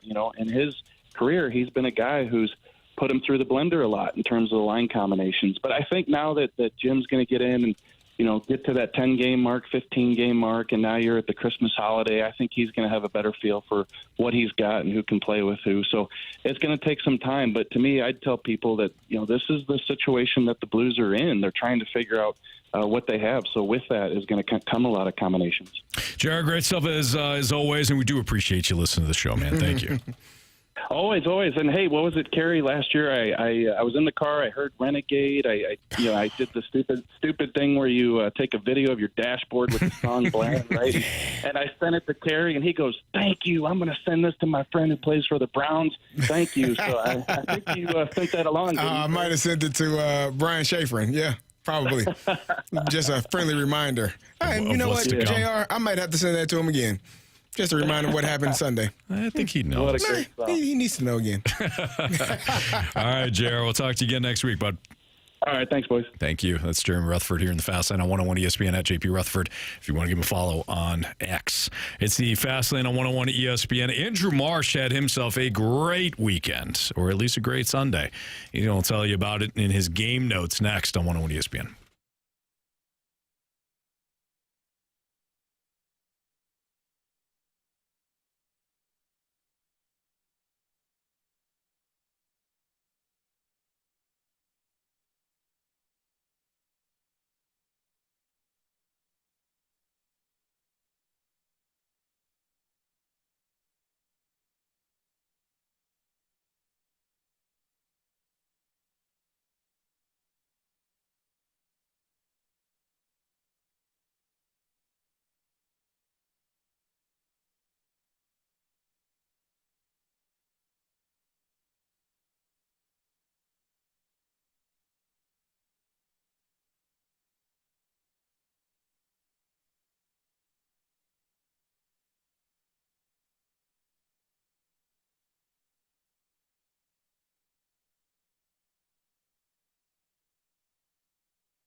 Andrew Marsh's Week 14 NFL game notes. What do you got for us, Marshy Marsh? All right, so we talked a little bit about Bryce Young and those Carolina Panthers. Well, on the flip side, let's get the Eagles. We've been raving about those Eagles, and yesterday it wasn't as pretty as we've seen before. So, heading down the stretch, which version of the Eagles are we going to see? Are we going to see Carey Davis's version of these Eagles? Are we going to see Anthony Stalter's version of these Eagles? Oh. Wow. I thought yesterday was, in hindsight, a bad situational spot for the Eagles. They're coming off the dramatic, emotional win in Baltimore the week prior. They return home to take on a Panthers team that had improved. Hot-ish. But still the Panthers. So bad situational spot. They get them at home, big favorite, and they just couldn't move the ball. I felt like they were a little conservative. I'm shocked Saquon didn't have another 250 against the worst run defense in the league. But Carolina showed up. They played hard. And I think the Eagles, a little bit of a letdown spot for them. Did they win? That's all that matters. Unless you're the Chiefs, according to Carey. Well, they look terrible. Then the Chiefs just can't win. They got to blow everybody out. Carey Davis, 2024. Did I not come in here last week and say, you know what? I think they're going to win the championship. Did I say that in my mind? Because sometimes you said it. Okay. And then gave zero copyright to me. I said that they are going to win a championship because who the hell wins this many games by this amount and finds a way to win, or a team finds a way to lose? Yeah, your kicker, you got Dicker the kicker kicking it out of the dang on landing zone, so you get a short field, which part of me felt like maybe Jim Harbaugh was doing that intentionally, because if you give him a shorter field, hear me out. No, I saw the crazy eyes you gave me. If you kick the ball short, you give them a shorter field, you know that if you kick it deep and they return it to the 15, that's going to eat up more time. Right. So I think part of me felt like maybe he just wants the ball back. He knows they're going to at least get a field goal. It's a smart play. Hurry up and go get it done so I can get the dang on ball back. So part of me felt like it was intentional, but they still were able to bleed the clock out. So it didn't happen in the manner in which you wanted it to. If you leave it short of the end zone, but in the kicking zone, and they return it, that might be 6 seconds. That's a full play that the Chiefs don't have. So I don't think it's a bad idea, just poor execution. But I think more about the field position. Like when they kicked it short, they got the ball on the 40. Yeah. So all you need is 30 more yards, 40 more yards, and you're in field goal range, which I think he was trying to expedite that process. Hurry up and get in field goal range. Right. Or we can hurry up and get a stop, but more than likely, they're going to get in field goal range, and they're going to kick the field goal. I thought it was more about burning a little bit more time by leaving that short. How did we get on the Chiefs? What happened to the Eagles? How did we get on the Chiefs? You took it there. You're obsessed with them. No, did I take it there? Yeah. No, I didn't. He's deflecting from the Eagles' performance. We were talking about. Oh man, come on. Oh wait, no, actually that was me. That was me. I said it because I said my smart ass said the only thing that matters is if you win, unless you're the Chiefs, according to Carey. And then that was my fault. I riled them up. That's all right. My bad. That was on me. I'll take full responsibility. That's okay, Anthony. My second game note is that the Chiefs are not that good. Oh. But the intimidation is real for their opponents. And you've been talking about this for quite some time now. Like, they're not, like, I cannot stand watching them. They're not fun to watch. They're not. Yeah. And for whatever reason, every team that goes and plays them just sucks. They crap themselves. They crap themselves in when it really matters. Unless you're Buffalo. Yes. Yeah. Who also crapped the bed yesterday. Crap themselves against the Chiefs a couple years ago. And yesterday, like they should have won that game. Like heading into the game. Like you should beat the Rams. You should. You should if you are an elite team. I don't want to get away from the Chiefs though. I really believe that this team is not that good, and I capitalize the word that. But the intimidation when you go and you play the Chiefs for whatever reason, you look across the field and like, oh my gosh, they got Patrick Mahomes. Right. Man, we're going to lose in the last second, or these refs are going to screw us over in some capacity or whatever. Like, they are just finding ways to win, and it's just frustrating. It's frustrating. I've said this from about week 4 on. You have to be perfect. You can't have any faults. You can't have any faults. You have to be perfect. That's part of this has to count. Yeah. No, I mean, if you're an honest Chiefs fan, even you have to admit they don't pass the eye test. No. They don't look good. They didn't look good against the freaking Raiders last Friday. They didn't look good against Carolina. They didn't look great last night. You have to be perfect, though. They keep getting away with it. You have to play a perfect 60, and that has to count. No, it has to count. So, for me, watching that last night, it's the same script each and every week. But yes, Marsh, to your point, these opponents crap themselves. They make mistakes that Kansas City capitalizes on, and that matters too. So, I've said it all year. Chiefs gonna win the Super Bowl 3rd straight year. I hope not. Honestly, I'd rather the Steelers win. I'd rather see the Steelers. Marshy, good man. I know. Good man. My final game note is that the NFC North is not a lock for the Lions. There's a lot of people, and I disagree with these people to an extent. There's a lot of people crapping on Dan Campbell as being a good head coach based on his decision making. Yeah, it's like Teddy Bruschi was getting a little. Yeah, what is It he? gets a little scary. Frisky. About 3 championships. He said that he needs to start, Dan Campbell that is, needs to start coaching like he's on top instead of coaching like they're the underdog and they need to make all these decisions. I understand where he's coming from. I don't necessarily agree with that. But the Lions are banged up and they are also finding ways to win as well. But I do think they're beatable. I don't know who that team is. Maybe it's the Eagles.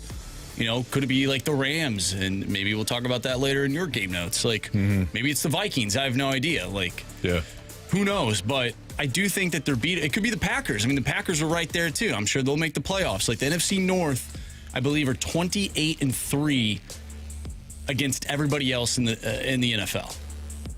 So they're stacked. I mean, that division. That division. Except for the other team. Yeah. The Las Vegas Raiders of the NFC North.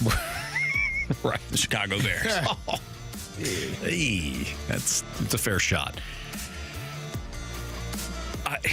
Here's where I'm at with Dan Campbell. Do I think he should be going for it on 4th down as much as he is? No, I think it's at some point it becomes reckless. I mean, yeah. You're on your own 30, We've 25. seen it. Like last Thursday, it was reckless. But he also won a game with reckless. So if you're going to be reckless, you're going to be that type of coach, be reckless. Do not go back and forth. Do not be a real Raheem Morris and go for it on 4th and 5 in no man's land when you don't have a quarterback. He always finds a way. And they kick the field goal right before half when you're inside the 5. We can be talking about the Blues. I'm reckless. I'm reckless now. That was a terrible pass. Kind of like Kirk Cousins making that pass. Hey. Stop. Okay? We'll get to it. You see that guy fall down? He tripped over the blue line, much like that DB when Justin Jefferson caught that wide open touchdown. I don't know what he was looking at.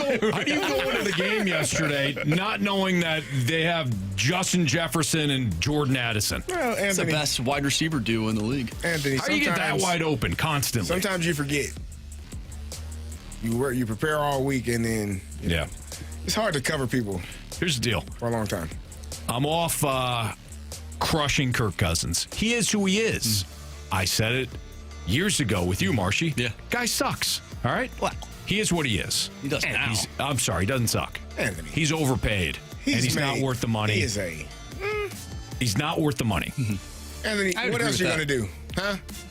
What else are you going to do? You got... You got... Don't you dare. What else? Don't you dare. What else are you going to do, huh? They had to make a decision... And they chose the quarterback going off of what Taylor Heineke, wasn't he there last year? Desmond Ritter. Like, you had to make a decision. They made a decision, Anthony. And it was the wrong one. Nah, it hasn't worked Anthony, out. But... save it. I know you have a lot to say in your game notes. All right. Here's the bottom line, guys, before we get to the gauntlet. I'm not blaming Kirk for who he is. This now is on Raheem Morris. Oh, God. He screwed up this season. Okay? All right. Lions beatable? Do they play the Bills next week? Everybody's beatable. I love the Bills. Oh, they'll beat the Bills. I love the Bills next week. And then the Steelers will be number 2. Gauntlet next on 101 ESPN.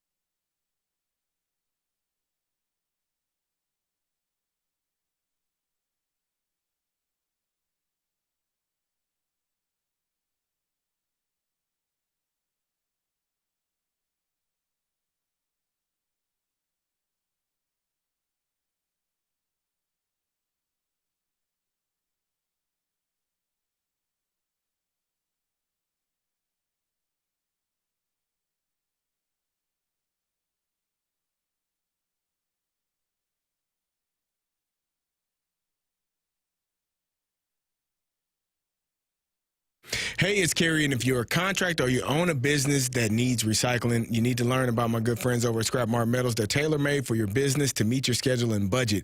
They understand the job site cleanup for contractors can be a mess, but if you set up a business account with Scrap Mart to recycle that metal, it'll be one less thing you have to do during cleanup. You'd be amazed at how the scrap metals add up and how it can help your business cash flow. But you don't have to own a business. If you have some recycling needs in your own home, they will also take that. So get on over there. If you own heavy equipment, you know it breaks down time and time again. You have to repair it. When the time comes and you're suffering, Scrap Mart will come and get it out of your way. They'll haul your equipment to one of their locations and get you a check the same day. And if you want to haul it yourself, they have 3 convenient locations: Valley Park, Peebly, Jonesburg. If it's metal, they will buy it. It is recycling made easy. They offer a convenient drive-on scale, and they have the highest payout. You will always get top dollar for your scrap metals. Just go to scrapmartmetals.com. My guy Lucas can talk to you about setting up a business account to get you rolling. It's that simple. That's scrapmartmetals.com.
Warriors. 4 categories, 1 challenger.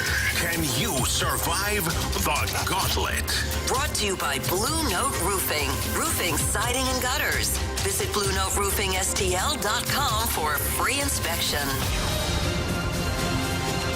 404, your time check is brought to you by Clarkson Jewelers, an officially licensed Rolex jeweler, with Andrew Marsh and Carey Davis. I'm Anthony Stalter. We welcome back Buzz. What's up, Buzz?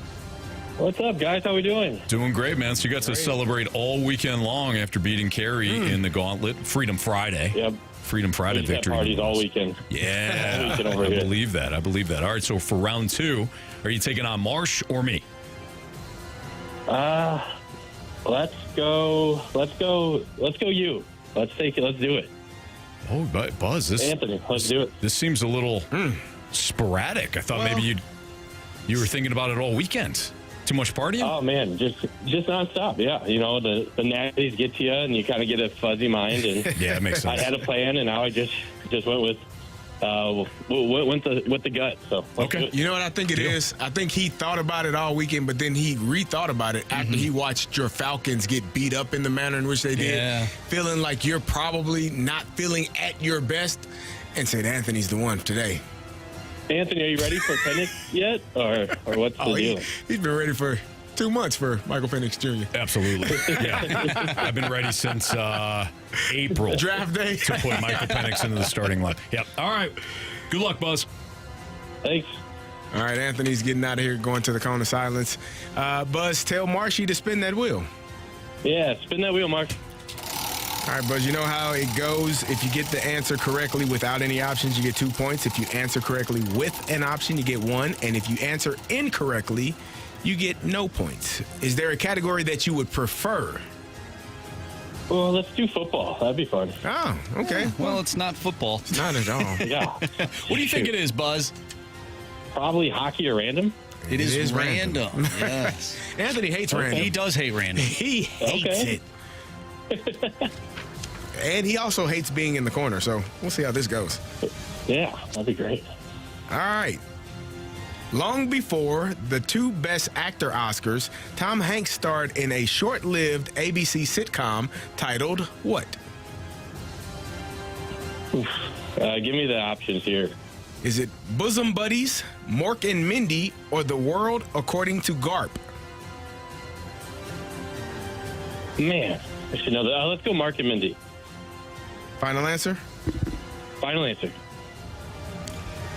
Okay, question number 2. Can you identify Hitler's last major offensive in World War II against the Western Front?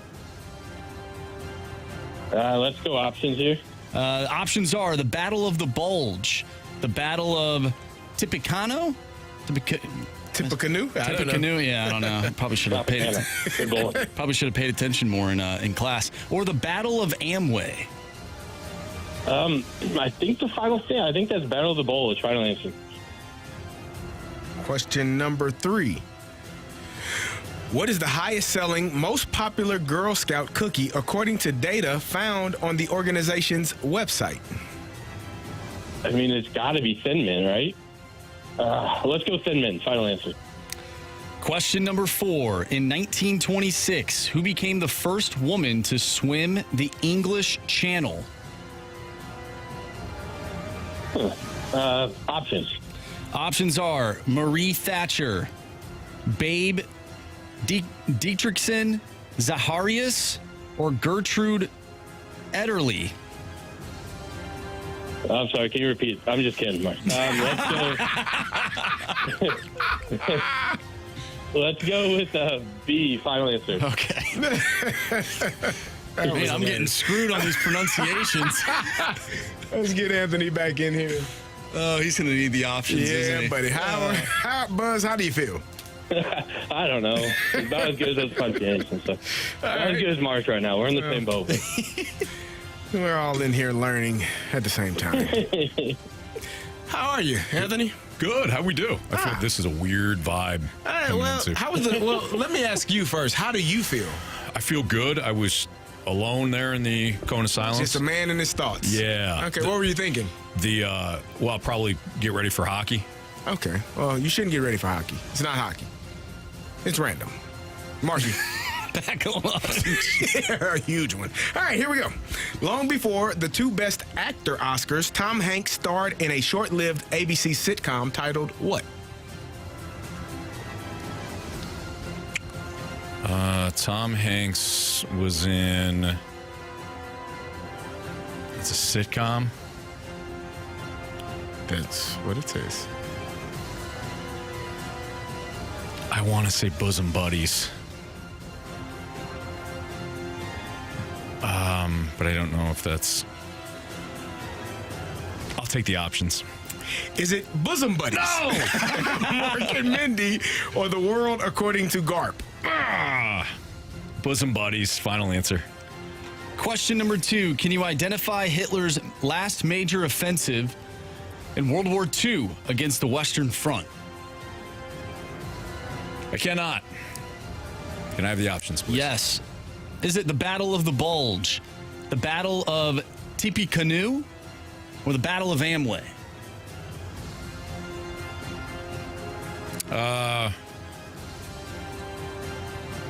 The Battle of the Bulge. That's a well-known battle. I'll say Battle of Amway. Final answer. Question number 3. What is the highest selling, most popular Girl Scout cookie according to data found on the organization's website? Well, the obvious answer would be the Thin Mint, but sometimes the obvious answer isn't it, Carey?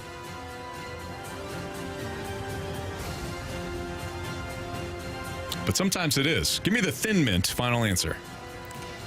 Final question. In 1926, who became the first woman to swim the English Channel? Options. Options are Marie Thatcher, Babe Dietrichson Zacharias, or Gertrude Ederle. Babe. The second option. Final answer. The Great Bambino. Let's start there. In 1926, who became the first woman to swim the English Channel?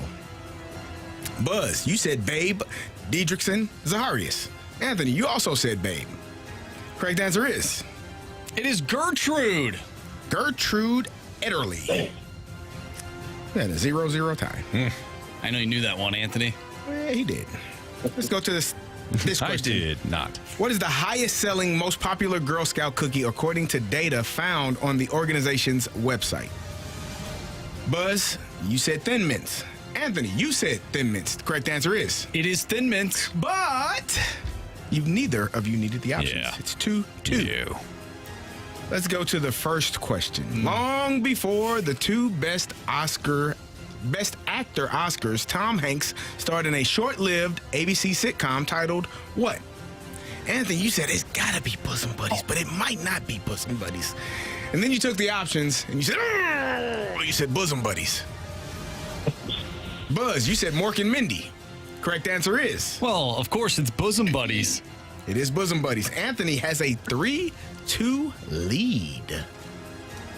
Can you identify Hitler's last major offensive in World War II against the Western Front? Buzz, you said Battle of the Bulge. Anthony, you said, Battle of the Bulge sounds interesting. I don't know. Give me the Battle of Amway. If it's Battle of the Bulge, we got a walk-off. If it's Battle of the Amway or Tippecanoe or Tippecanoe, Anthony wins. Buzz. Walk it off. It is the Battle of the Bulge. So we have a 3-3 tie. All right, Buzz, this is how this is going to work. We are going to ask both of you a question. Anthony will write his answer down. Don't say anything until he answers. And immediately after he answers, you need to tell us your answer. Sounds good. All right. So Real Kirk Cousins moment for me today. Here we Couple go. of picks. Couple of 4 picks.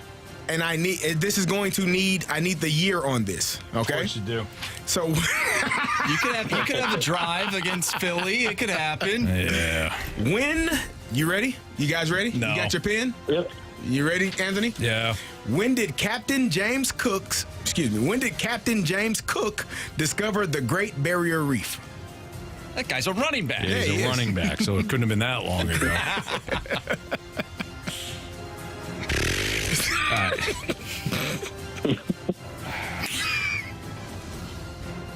I'm sure this is way off. What is that? 1906? Whoa! Ooh, sorry, I couldn't see it. I saw it. What is your answer? Sorry, Buzz. Let's go 1850. Well, we don't need a calculator. Nope. Buzz. You have chosen wisely. No. It's not your fault. It's my fault. The correct answer was 1770. Anthony, you were only off by 130 years. Of course I'm not. Of course I was. Bosom Buddies. Bosom buddies. And Battle of the Bulge. You said both of them. I did. I feel bad, though. Hey, shout out to the Thin Mint, though. That's a great cookie. It certainly is. Buzz, yeah. nice job, man. Congrats. Well done. All right, guys.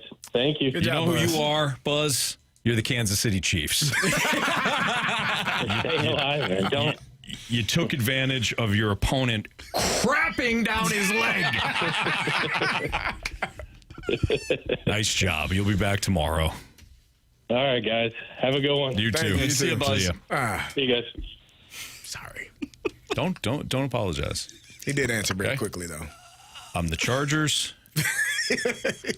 I'm the Falcons. I'm the Broncos. Yeah. I'm the Raiders. You don't like twice. You don't like I'm overtime. the Panthers. I blew it. You did. You said it. Battle of the Bulge, and you did say Bosom Bosom buddies. Buddies. You said the answer, and I was like, oh, he's got it. You're the Bengals. Carey with the assist. The referee. Ravens. I did give you an assist. Well, gave him an assist. Well, it didn't matter. I was way off anyways. Yeah, you were 100 plus years. What if he would have said 1905? That would have been rough. All right, I'm going to head to the penalty box. I deserve it.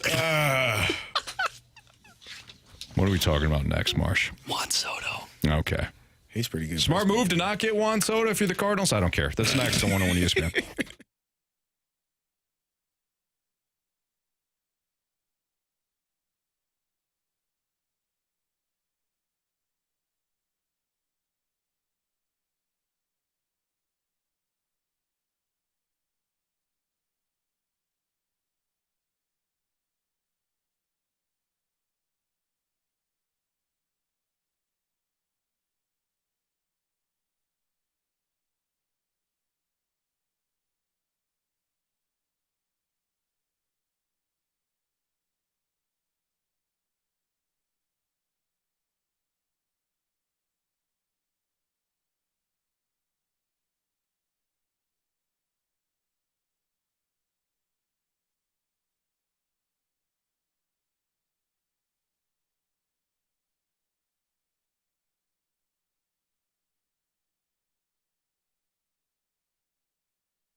from the penalty box. I'm Anthony Stalter. Do you like this idea that was brought to us by the text line that we should be in the penalty box if we lose the gauntlet? How do you feel about it now? Because I hate it. Well, Carey, the originator of this idea. It wasn't my idea. I like to give credit where credit is due. It was from the text line. Okay. I just brought it to you all. Well, I'm blaming you. All right. I know. I wouldn't have known. Wouldn't have known about this. Well, I am not happy. You just get upset when you have to go to a tiebreaker. Yeah, darn right. Because you know you're going to overshoot. I'm done every time. Or undershoot. Typically overshoot, but yeah. I'm LeBron completely missing the basket altogether. Oh, man. Hitting the backboard. Hitting the backboard. That's a tough shot. He had a chance to win the game against the Hawks the other night. What did he do? No, he missed the three-point shot, and they lost. That Lakers team looked better last night, albeit against the Trailblazers, but without him. They got the Lakers he took a night off? Yeah. So he's not going to play all 82, eh? I don't think 45, huh? Yeah. Who would have saw that coming? All right. Juan Soto got, I think, $400 billion from the Mets over the weekend. Now, Marsh, you had the thought about the Cardinals and Juan Soto and whether or not it was a smart move not to get Juan Soto when they potentially had an opportunity to do so a couple of years ago when he was available. Yeah, what was your thought? Hindsight's 20/20. Obviously, I don't think that would have been a smart move given the fact that the Cardinals, I mean, he might have made more money than they've spent in the last 10 years. But I was looking at it, I'm like, okay. The guys that you would have traded away, what have they done? What have they done? You don't even have one of them. Cold dead hands. Jordan Walker, Dylan Carlson. Probably Tink Hens. Yeah, we don't know officially. We don't know officially, but we can speculate. Maybe Nolan Gorman. Either way. What if Mason Wynn was part of it? No way, no how. Because we don't know, right? Right. So let's say he's not. Let's say he's not, Doug. Let's say he's not Doug. I was thinking about it. I was like, okay, it would have been interesting, though, if they were to have traded for him, then they could have went on a run in 2022. I believe that. They could have. I don't know if they had the pitching to ultimately win it all. I don't think pitching was their problem, though, in the playoffs. Well, no. In the first round. You're right. In the first round. Well, did they have the Jose pitching? Quintana out, and he was still going pretty well. Yeah, but the pitching ended up being the issue when Ryan Helsley's finger didn't work properly. Let's say the final inning, though, like some bullpen guys came in that game after Quintana and shut the door. So yeah. Let's say pitching was fine. Do you believe in Arenado and Goldschmidt in the postseason?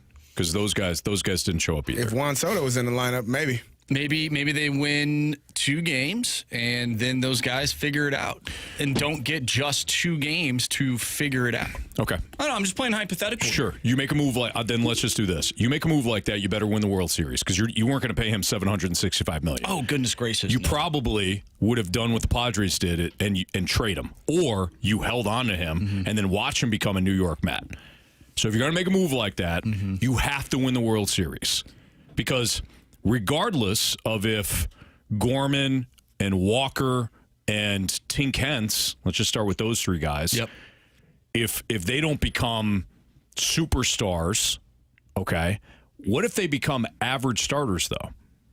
You're giving up 3 guys in that instance for 2 years of Juan Soto, and you don't win the World Series. Yeah, and you can't build a team like the Padres already have without Gorman and Tink. You'd have to keep spending. For sure, yeah, that wasn't going to happen. And the Cardinals have been, to put it mildly, hit and miss in free agency, right? So you're relying on that group, that front office, to then piece together what you don't have because you gave it away in the Soto deal, right?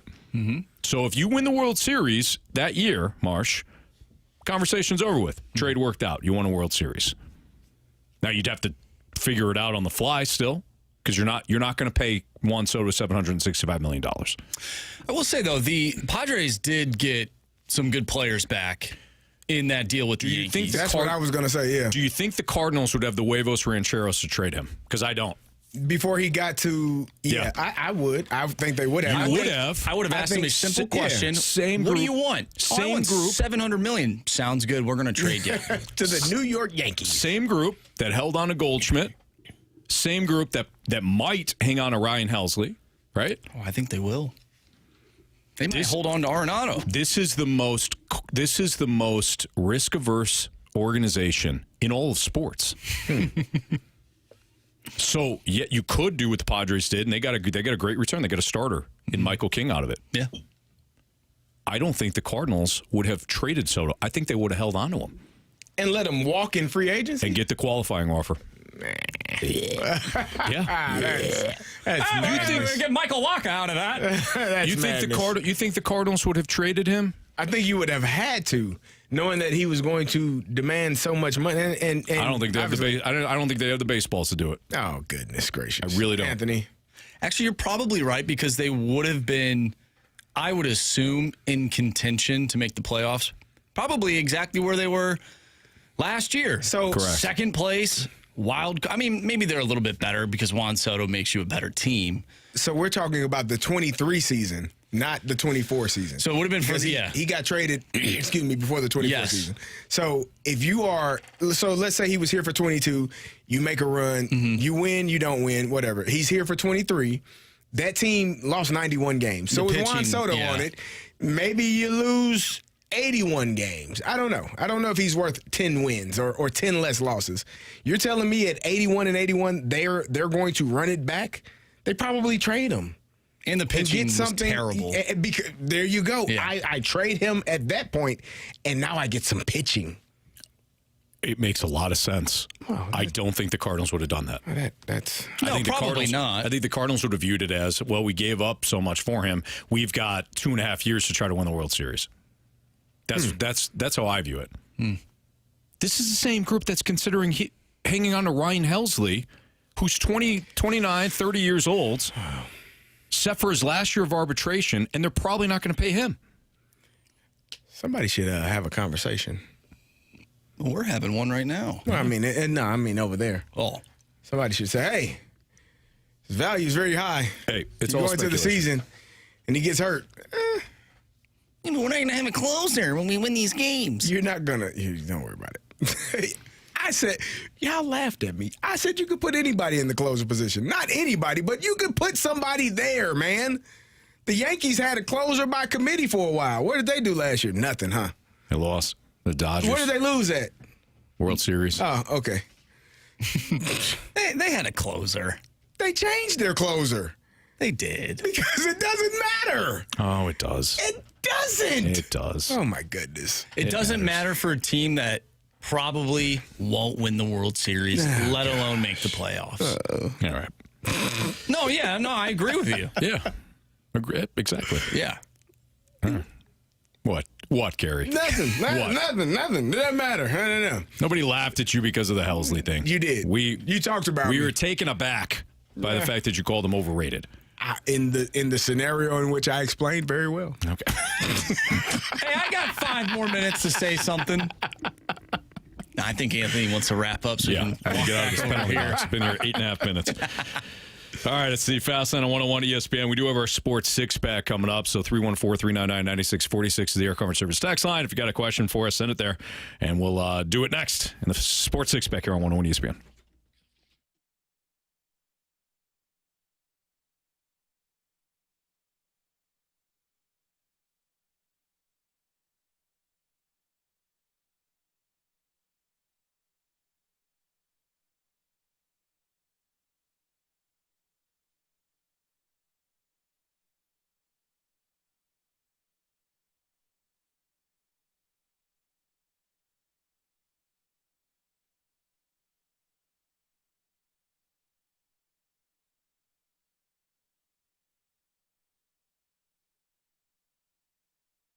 When it comes to the Missouri Athletic Club, 2 great clubhouses. Whether it's the West Clubhouse where I get my workout in, I take advantage of the business center, man, get something to eat with the fantastic food that they have there. Or the downtown spot during the summer. When it comes to Cardinals games, taking the shuttle, going to the Jackbuck Grill, Missouri Athletic Club, they do everything exceptionally well. Events are always big. and memorable when you bring your family to it. When it comes to the just with the part of the daily routine, I love weaving in the Missouri Athletic Club. That's Miami C.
ESPN Sports Center. I'm Andrew Marsh. It's time for a Sports Center update driven by Johnny Londoff Chevrolet and Johnny Londoff Autoplex. The Blues took on the Oilers over the weekend and lost by a final score of 4-2. They'll go up against the Vancouver Canucks tomorrow night, and you can listen to that right here on 101 ESPN. Pregame starts at 8 o'clock. Puck drop is at 9.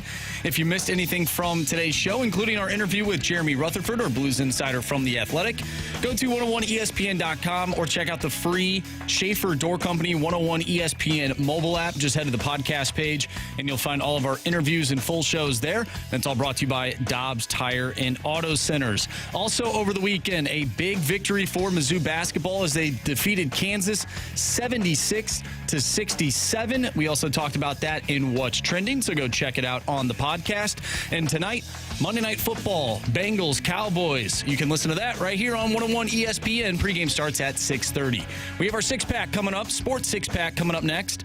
So get your text into the Air Comfort Service text line, 314-399-9646. Six-pack coming your way next. I'm Andrew Marsh, and the Sports Center update is driven by Johnny Londoff Chevrolet and Johnny Londoff Autoplex. See them at Londoff.com. Chevy, together we drive. Are you kidding me?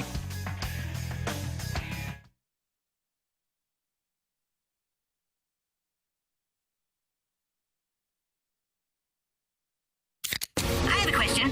time for the Fast Lane to answer your sports questions. I want to ask you a bunch of questions, and I want to have them answered immediately. Asking me all these weird questions. Answer the question. Answer the question. Answer me! The Sports Six-Pack is brought to you by Paramount Men's Medical Center. Suffering from ED or PE? Your first treatment is free at ParamountMen'sMedical.com.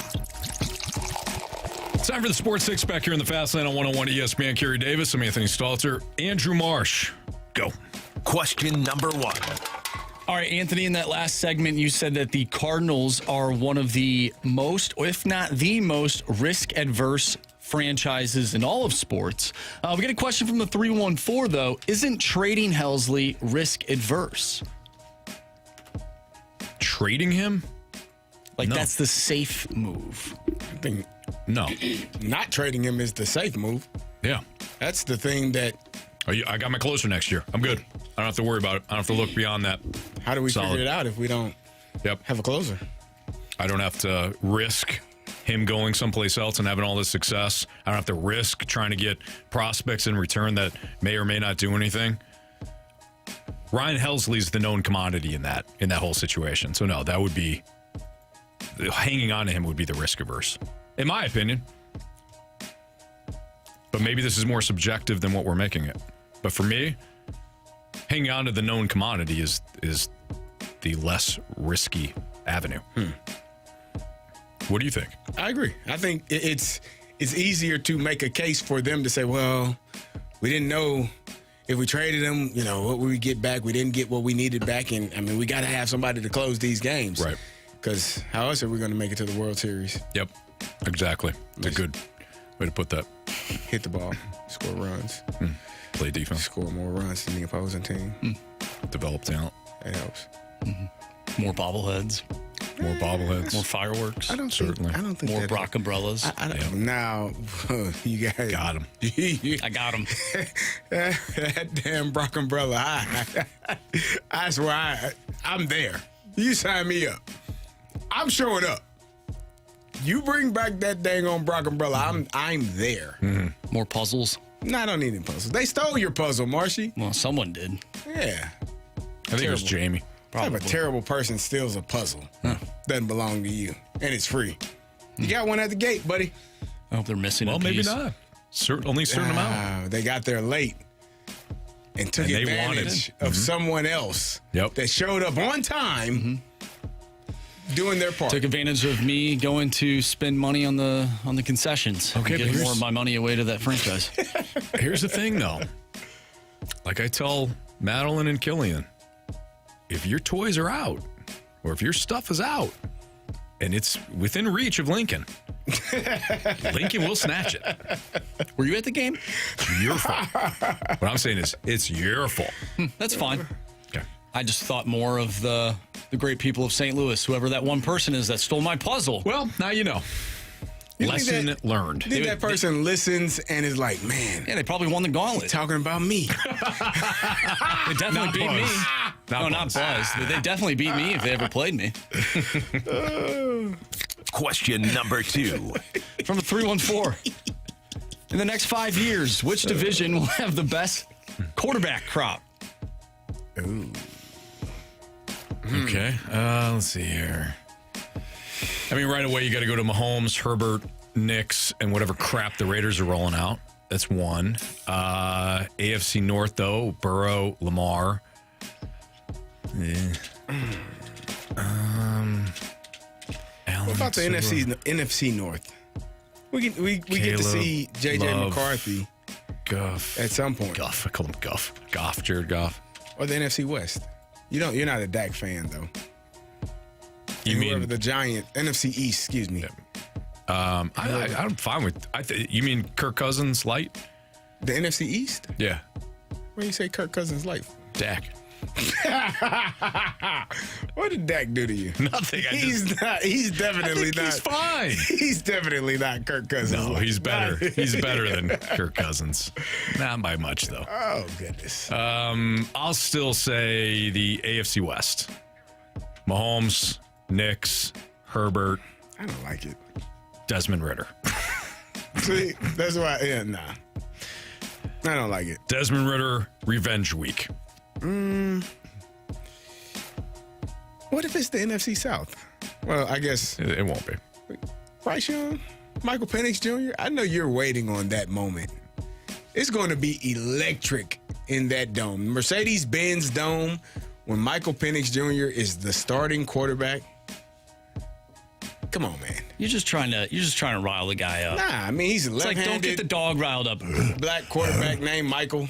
Like, when have could we go ever wrong? seen that? Black southpaw quarterback. Named Michael. Named Michael in a Falcon uniform. What? Best right, times good of your stuff. life. He was darn good on the field. There you go. Question number 3. From the 314, was putting SMU in the final college football spot a way to alleviate the pressure of the decision they made on FSU last year? Because any logical person would say that Alabama is a better team than SMU. Why do that? Why is that? I have such a hard time. My brain does not understand that rationale. Like, how can you just say that this team is better definitively than SMU, who has lost 2 games? One to BYU, a team that was ranked, and you play BYU at BYU. I don't care who you are. Good luck. At night, I wish you the best. It's going to be you're going to get punched in the mouth. That's a good team. Clemson is a championship coach who knows how to play in those environments. Another good team. You're going to tell me definitively that a team that lost to Vanderbilt on the road, that is 6-6, and a team that scored 3 whole points at Oklahoma, who is also 6-6, that they are definitely better than come on, man. Yeah, the Oklahoma loss does it for me. Because Vanderbilt at least proved that they could be annoying to teams. It wasn't just Alabama. But my response would be, which Alabama team are we getting? Because if we're getting the Oklahoma version, I don't want anything to do with that Alabama. Purdue can beat that Alabama. And Purdue's one of the worst teams in the nation. Yeah. Not even close. So if we're going to get the Alabama that beat Georgia, sign me up. But you had opportunities. And unfortunately, you came up one win shy. Because if you beat Oklahoma, you're probably in. No, not probably. You are. Because Clemson is the ACC champion, and they're going to move SMU out because now both of you have 2 losses, and your biggest win is against Georgia. Right. And SMU doesn't have that big win to that level on their schedule. So, True that. I don't know. All right. It's Fastline on 101 ESPN. Let's carry over our Sports Six-Pack next, so continue to send in your questions. 314-399-9646. Sports Six-Pack continues next in the Fastline.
Hey, BT here, and it is Diamonds Direct's last chance sale going on this weekend, Friday through Sunday, where you could take 20% off virtually everything. I'm talking rings, earrings, pendants, bracelets, everything that's going to make this holiday sparkle. It is there over at Diamonds Direct with an expanded selection and top designer appearances in the store. But again, it's Friday through Sunday, an additional 20% off. So don't wait until the last minute. Don't do the holiday rush. Get into Diamonds Direct. Whatever it is she's looking for, they have got it. By the way, thousands of engagement rings are going to be on sale as well. Also, the wedding bands. And they got special financing, in-store designer appearances all weekend long, including Sunday. This weekend is the time to get in to Diamonds Direct. An extra 20% off of virtually everything. Check them out online. Go to diamondsdirect.com and get into the showroom at Olive and 270 at City Place. It's Diamonds Direct.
Question. It's time for the Fast Lane to answer your sports questions. I want to ask you a bunch of questions, and I want to have them answered immediately. Asking me all these weird questions. Answer the question. Answer the question. Answer me! The Sports Six Pack is brought to you by Paramount Men's Medical Center. Suffering from ED or PE? Your first treatment is free at ParamountMen'sMedical.com.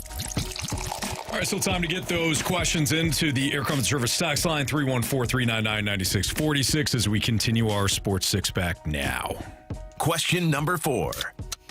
From the 314, is Doug Armstrong a front runner for Executive of the Year, General Manager of the Year? No, I don't think so. Probably not. And why is that? Had to fire his coach. Yeah, but he hired Jim Montgomery. Yeah, no, I'm with you. And the offer sheets. Yep, the offer sheets were there, absolutely. But I think that you have to also win a bunch of games. And I don't know, as much as I think the Blues have turned things around here, and I think they'll continue this upward swing, I don't know if they're going to be in the same conversation as some of the top 10 teams in the league. And those GMs would probably, one of those GMs would probably get. If they do what you all thought they were going to do, yeah, GM of the year. Sportsman of the year, actually. Why do you Once they win the Why do you do that? You and Marshy told me, I wrote it down. I can't find it in my notes. I wrote the time down and everything. You said that the Blues like the 2019 Stanley Cup championship team, and they were going to win. And then Marshy, about an hour later, said the exact same thing. Well, Marsh and I know our hockey. There's no doubt about that. So I believe you, Carey. Yeah. No, I believe you. Thank you. Yeah. But no, Doug Armstrong's probably not going to win Executive of the Year. Question number 5. Okay.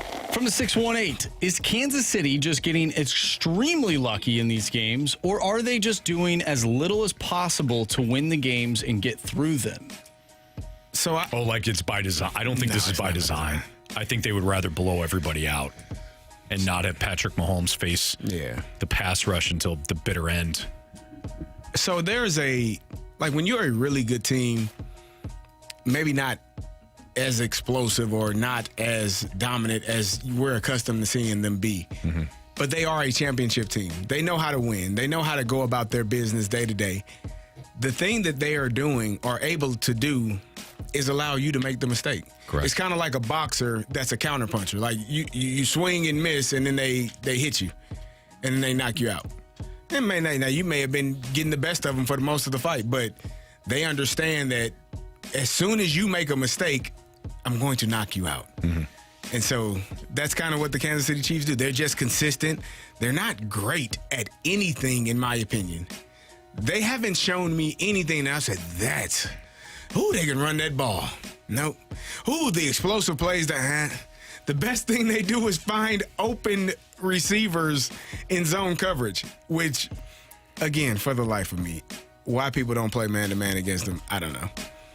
Why would because they can't run away from you. You can't run past me, man. You're not. Travis Kelce's not running past. Xavier Worthy can. If he stays in bounds. If he stays in bounds and runs the right route and all of those things. He's still a young player figuring some things out. But the fact that you allow Noah Gray to beat you with 6 or 7 catches and they're 8 yards a pop, and he just catches it and falls forward for 2 more, it makes my skin crawl. It does. Because why are you doing that? Why are you just playing zone coverage and you know that they can find a window to sit in? Yeah. But part of that is design. I give credit to Andy Reid. Bring 7 and play man-to-man. That's fine. I'm just saying. Cover 0. I don't give a damn. Bring 7 people and cover the back out of the flat. He's probably going to be blocking as, hey, what? Yeah. It's not hard. I don't know. I've said this virtually all year, and I'll say this when they win the Super Bowl too. You have to play all 3 phases to beat the Chiefs, and you have to play a perfect 60. You cannot make mistakes. They will hang with you, and you have to make the last play. The Bills made the last play, essentially, when Josh Allen picked up the touchdown on that 4th and 2 or whatever it was. Yeah. They made where the he play. scored the touchdown. Yeah. Where he decided to run and keep it and score. They made the play. Yeah. The Ravens did not. Isaiah likely didn't stay in bounds. Nope. The Bengals was it Cameron Taylor did not come up. If they don't go over the top, they don't commit the penalty. They don't set up Harrison Butker. If the Falcons don't run sideways with no blocking for Bijan Robinson, maybe they make the last play, but they didn't. The Chiefs force you to play all 60 minutes and all 3 phases. If you have one of those phases not working, you lose. If you commit a penalty in the 4th quarter, you will lose. Yeah, you will. There's nothing else. So are they lucky? Handle the dang on snap because the center snaps and you're not ready. Correct. The ball's going to hit you in the chest and they're going to recover it. Correct. That ball will not bounce to you. No, it will bounce not. to them. It will not. It won't. It won't bounce. Art of war. Samaje Perine, he is literally holding the ball on his thigh pad as he's running, and it doesn't fall. Didn't fall off. This team is good. This team is really good, man. It's crazy. It's not. They do not pass the eye test. I thought out of all the games, because the conversation just kept building and building and building and building. The Chiefs are lucky. They're gonna fall off the tightrope. It's coming. Divisional opponent. I thought last night was it. The Chiefs were gonna blow them out. Yeah. Oh, you thought the Chiefs? I did. Yeah. No. I thought the opposite way. I thought tomorrow. Okay, last night going into that game, I figured 34-10. This is when the Chiefs do it. They can't score 34 points. And when they came out in the third quarter and Justin Herbert picked their asses apart, I go, nope, this is just the Chiefs. They'll win tonight, but they're going to win games like this. Have they scored 34 points this year? Yeah. No. They got 30 a couple of times. They got 30 one time. Against Carolina. Carolina, right? 30 I'm sorry. No, twice. They got it against Carolina and the Bucs. And the Bucs both was of those were overtime. one possession games. Yeah. There's another example. You lose a coin toss in overtime. You're going to lose the game. You have to be perfect. It's crazy. Chiefs fans, you don't need me to tell you this, but soak it up. Soak it up, because you could have Kirk Cousins. Here's what I need. I need them to take a loss. I need Jameis to show up. They got Jameis this week. Yeah. I need good Jameis to show up. And then I need good CJ to show up. And then Christmas Day. Pittsburgh's going to the Super Bowl. Oh, you give us that first round bye, buddy. Let me tell you something. Tell you about playing in Pittsburgh in January. Right off the river. Oof. Good luck. I mean, they did play in like freezing cold temperatures in Kansas City last year. Against the Dolphins. Come on. It's fair. Yeah, it's different. It's fair. You got to travel. It's colder when you travel. They were in Buffalo last year. They were cold last year. Anthony, they were just fine. I was a Chiefs fan for about a season. How was it? It was good, and they lost to the Patriots. And then I was a Chiefs. Actually, I take that back. I was a Chiefs fan for 2 seasons. Just like, not like rooting, like I'm a Chiefs fan. Just like this is fun. This is fun. Yeah.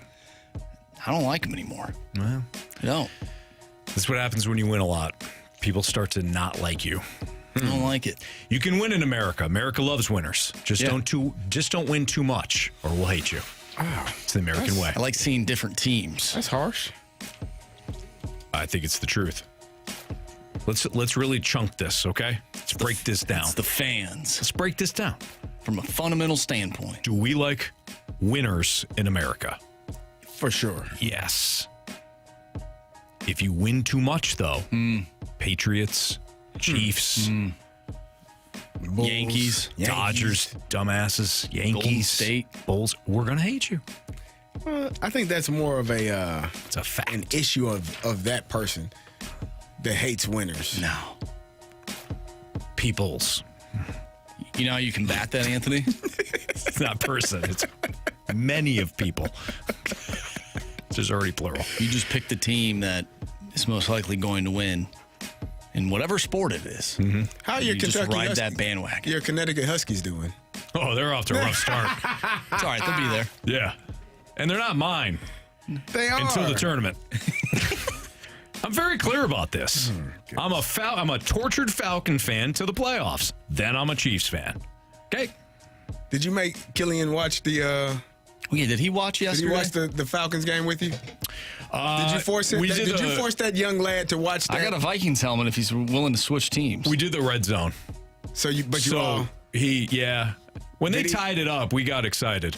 Did he ask you, Daddy, why are you? No. Why? No. I knew yesterday was coming. Dad, why are they going for it at 4th and 5 in no man's land? I knew yesterday was coming. Why are they running the football? Yeah. No, we had a fun time. You know what we did? We watched all the conference championships. We picked a team to root for. Okay. And all of our teams won. Good. We picked the Sun Devils. We jumped on the Ohio Bobcat train. We did it before kickoff. We decided, we're like, all right, who are we rooting for here? The only one we got split on, I was Georgia and he was Texas. But Killian will jump on the winning bandwagon. Is that Apple doesn't fall too far from the tree, you know what I mean? Figured it out. Yep. Is that the recipe? Is to, hey, Killian, do you want to watch these college football games? Well, sure, Dad. Great. I mean, you don't have to. Yeah. No, I want to. All right. Yeah. Let's do it. Fine. You don't have to pull my, arm or twist my arm. He likes the football. Meanwhile, my daughter and Lincoln are like, nah, I'm good. We out. Give me Bluey. Give me Bluey and puppy dog pals. Coco Malone or Melon. Coco Malone. Sounds like a drug dealer or something. All right. Nolan Arenado. This guy's still hanging around. What? The way you said that was terrible. Buster only. What the hell was that? What? I I watched Kirk Cousins yesterday. Don't I get to be in a bad mood? Buster only. You said it like a dog that's been alive for 16 years. He's still and he's just hanging around right now. Okay, he's on the Cardinals still. But will he, if the Dodgers come a-calling? Buster Olney puts out a pretty dumb trade scenario we'll talk about next on 101 ESPN.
.506, your time check is brought to you by Clarkson Jewelers, an officially licensed Rolex jeweler.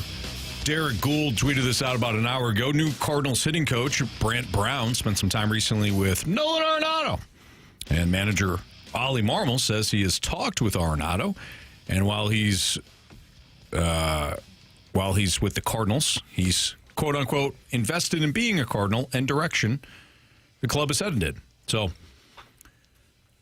Nolan Arenado's going to be a Cardinal. He's apparently motivated.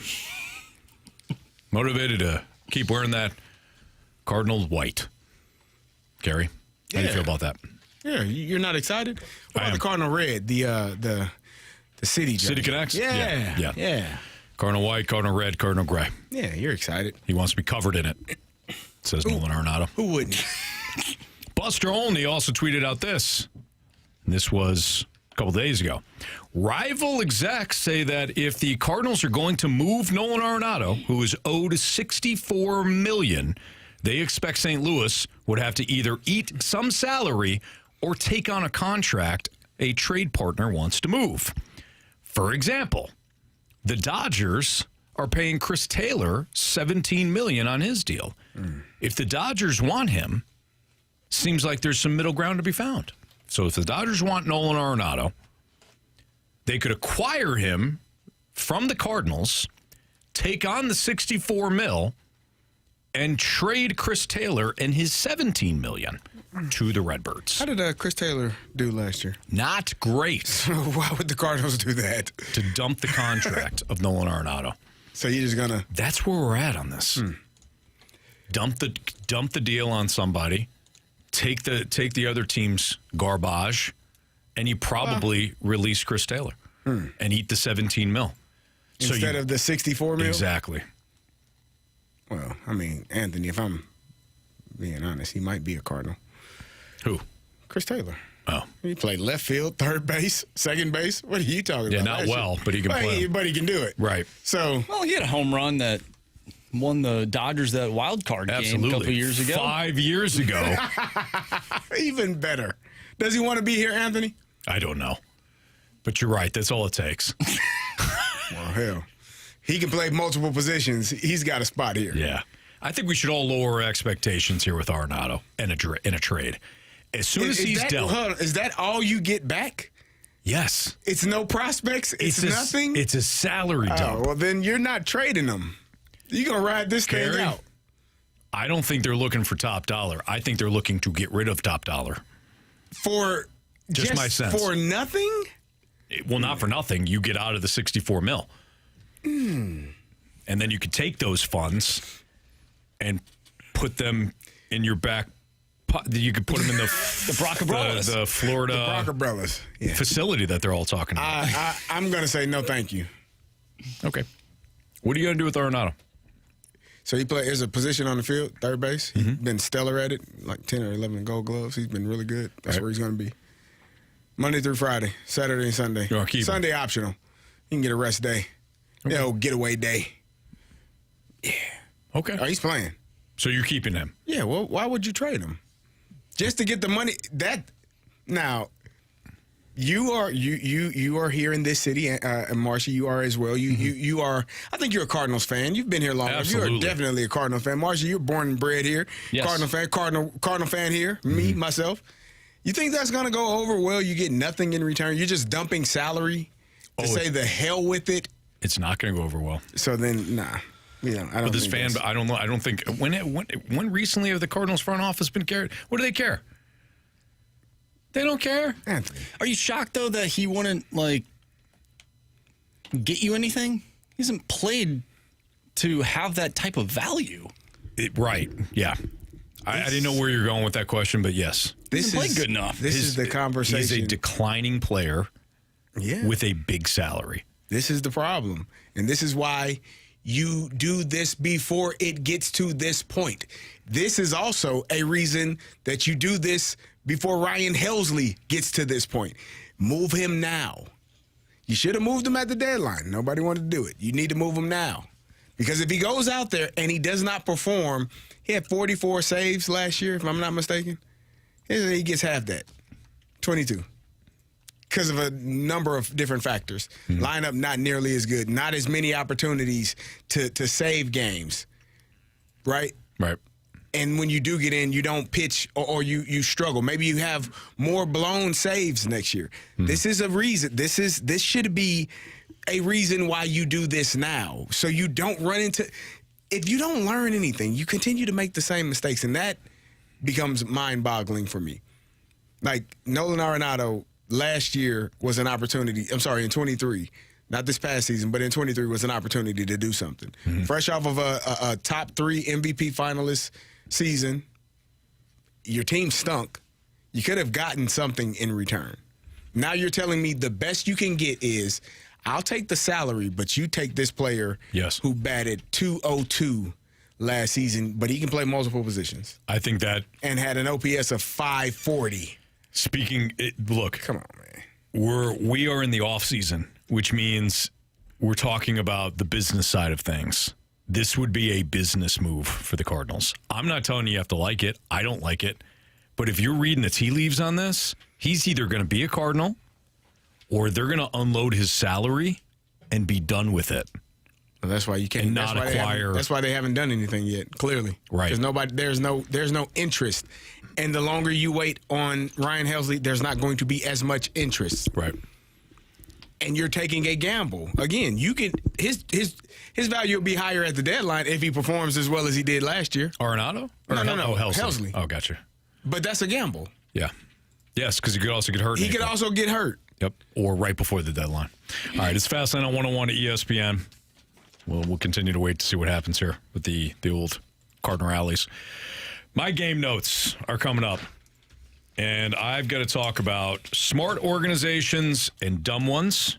And I also want to talk about tough teams and soft as Charmin teams. That's my game notes coming up next on 101 ESPN.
right, we had Marsh's Week 14 game notes and Carey's Week 14 game notes. Here are mine from the NFL. It's Fast on 101 ESPN. The Rams, I think, are going to be a tough draw for anyone in the first round if they wind up making the playoffs. Now, if the playoffs were to start tomorrow, they would not be in. They are currently the 8th team in the NFL in the NFC at 7-6. But if they were to somehow sneak in, and they're only a game back of Washington, that offense, the way that it performed yesterday, can move the ball against anybody, any defense. Because there truly is, like the Eagles have a good defense. The Chiefs, when they're playing well, have a good defense. But I don't think there's truly an elite defense in the NFL this year. Denver at times has looked elite. They also just allowed Jameis Winston to throw all over them. Mm-hmm. So that offense, when firing on all cylinders, and they haven't been healthy the entire season, but that offense, with local product Kyron Williams in the backfield, and of course the 2 wide receivers, Puka Nacua, who caught 1,700 passes last night against the Bills, and Cooper Kupp, hemmed by, led by Matthew Stafford, that offense could move the ball against anybody. So I think that's one team that a squad in the NFC does not want to see, even if you're the Eagles. Well, they have a younger defense. You lose Aaron Donald, who was the mainstay on that defensive line for so many years. They have figured some things out, though. Defensively, they have played better. They've gotten better. I told you all, I really do like Jared Verse. I think he's a no pun intended, versatile defensive end pass rusher. Mm-hmm. But I enjoy watching them. They have gotten better. Offensively, Puka Nacua, I don't know how he's always open. Always. Cooper Kupp is always open. Whoever they decide to put in that position is going to catch 100 passes as long as they're healthy. I know you were traveling yesterday, mm-hmm. and you were in Pittsburgh, so you probably didn't see it. But did you happen to see the highlights of Puka Nacua catching the ball on the sidelines? Yeah. Holy fast! I was able to catch a little bit of the game as well. Yeah. They're well coached, well designed, all that. All right, my second takeaway. And this was sent to me by someone who doesn't like me. Last 4 games, Sam Darnold, 11 touchdowns, 0 interceptions. That's amazing. Who sent that? Kirk Cousins, 0 touchdowns, 8 interceptions, last 4 games.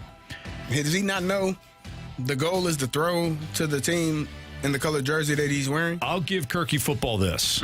He's hitting DBs in the numbers. Well, that one he threw, which one was it? Who was it against 2 weeks ago? The Chargers? Was it the Chargers? Yeah. He was waiting on it He hit that DB square in the numbers. I'll give him that. Well, he's throwing it to somebody at least. Let me look this up here. In 2024, old Kirky football, $12.5 million for base, $12.5 million for his signing bonus.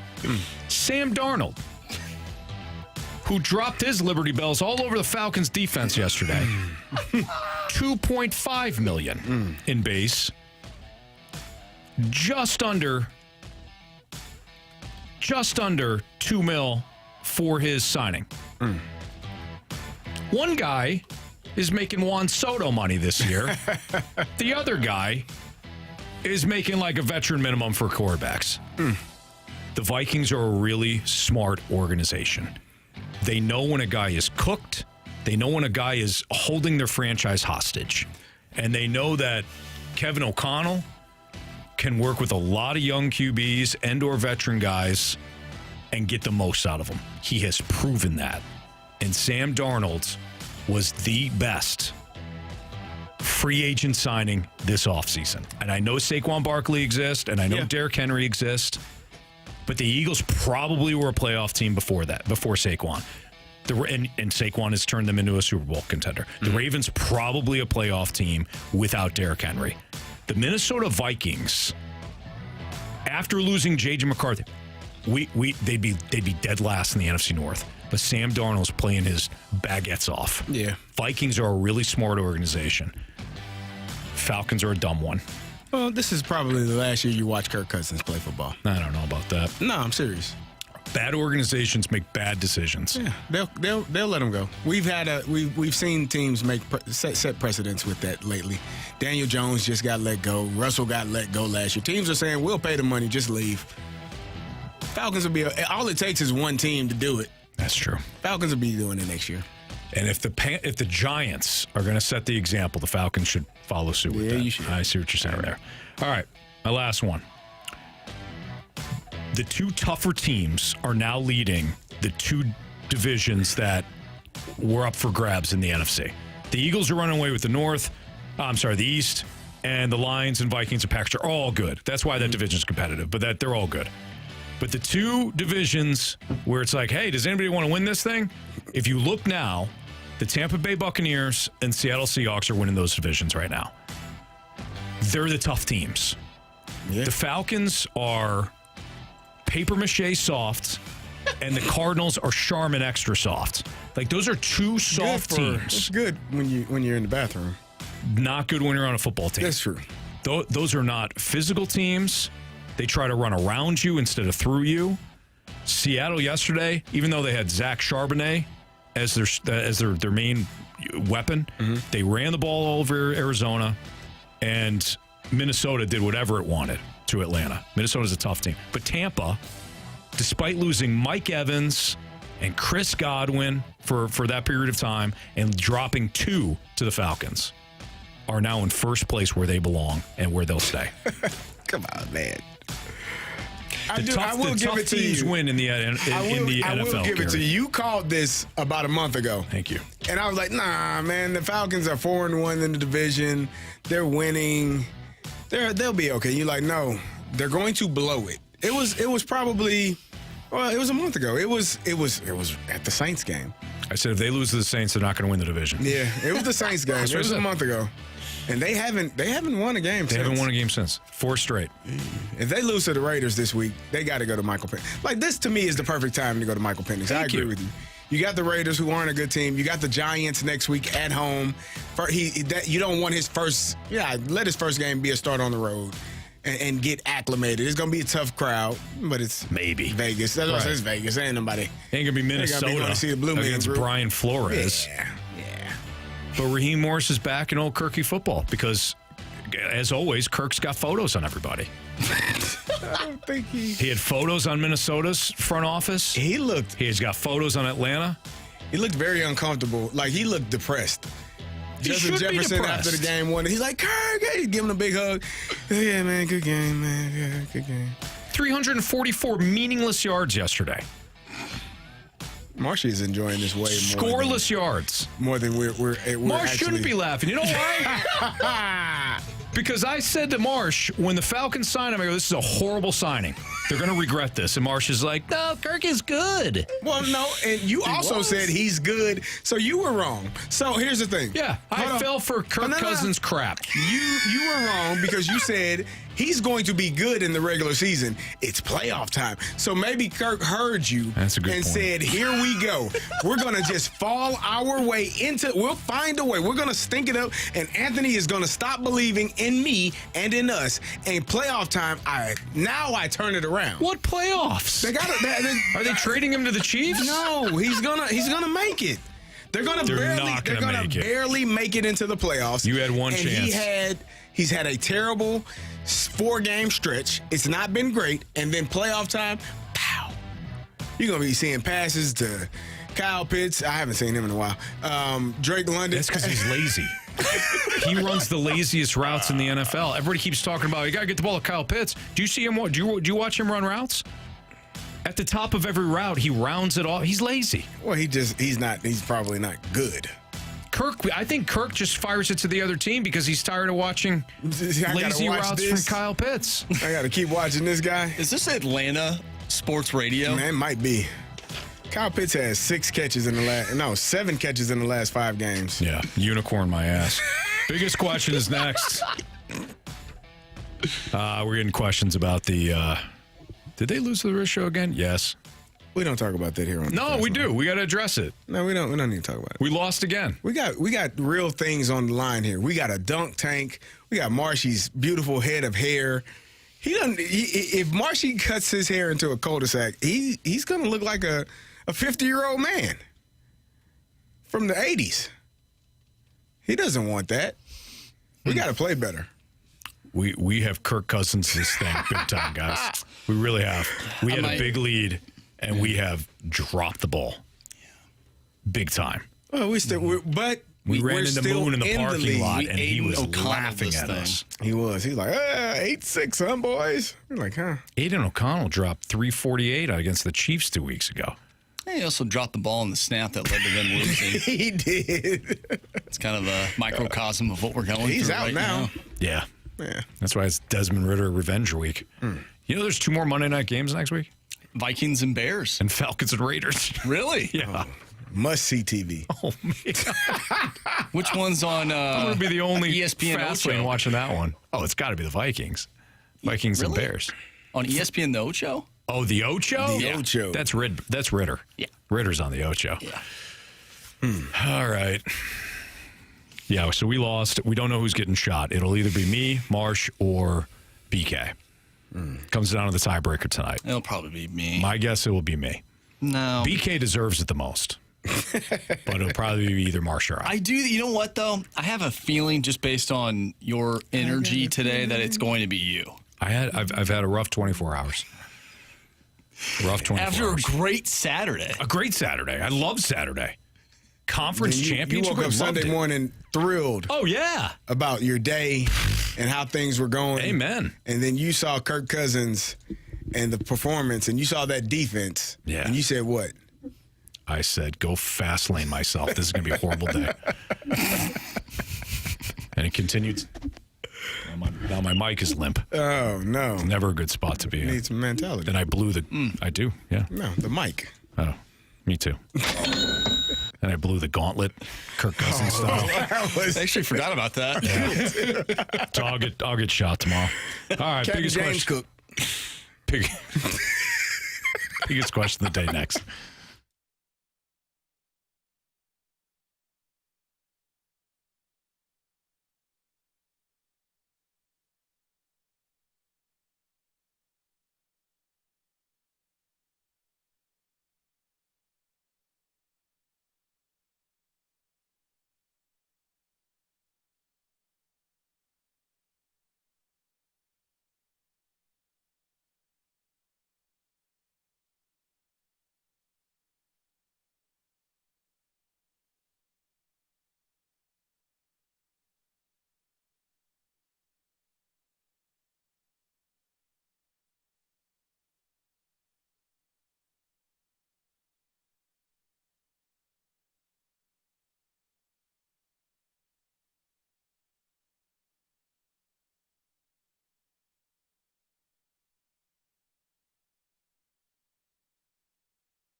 Anthony Stalter back with my guy Stewie, who we called today. And Stewie, kind of an interesting question for you. When it comes to saving money, a lot of times it is worth it. It does wind up being a good thing. But are there situations where it's not wise?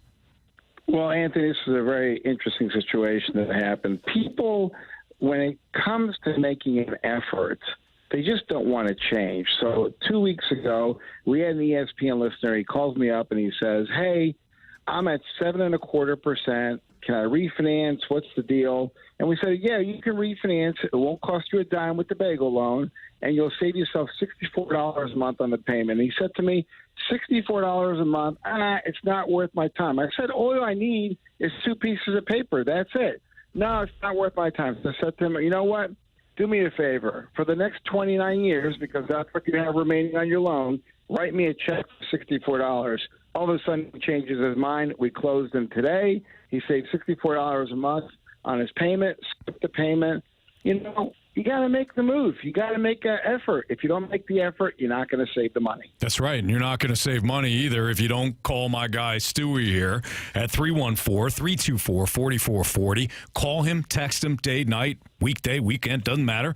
It's his personal cell phone number that he gives you because he wants you to give him a call and not have to worry about being sat on hold and press 1, press 2, then they hang up on you. That's not Stewie. So if you want that old school customer service feel, if you wanted to close on a house, if you want to get a loan to secure your dream home, if you want to refi, debt consolidate, Stewie can handle it all for you. Google the bagel loan, find my guy Stewie's number, and pick up the phone. Don't wait. Stewie, have a great rest of your night. You too. NMLS number 226715.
An O'Reilly Auto Parts gift card is the perfect gift for that hard-to-buy for person. Give the gift of convenience from O'Reilly Auto Parts.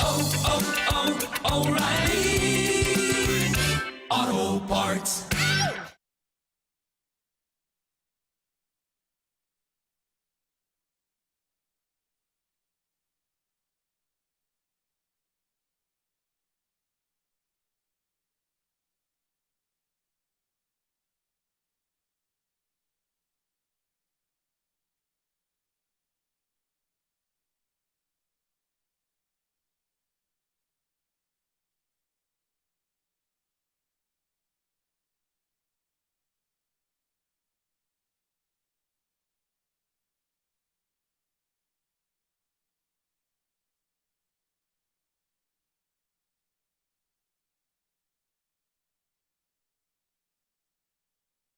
Sponsored by Unbound.org.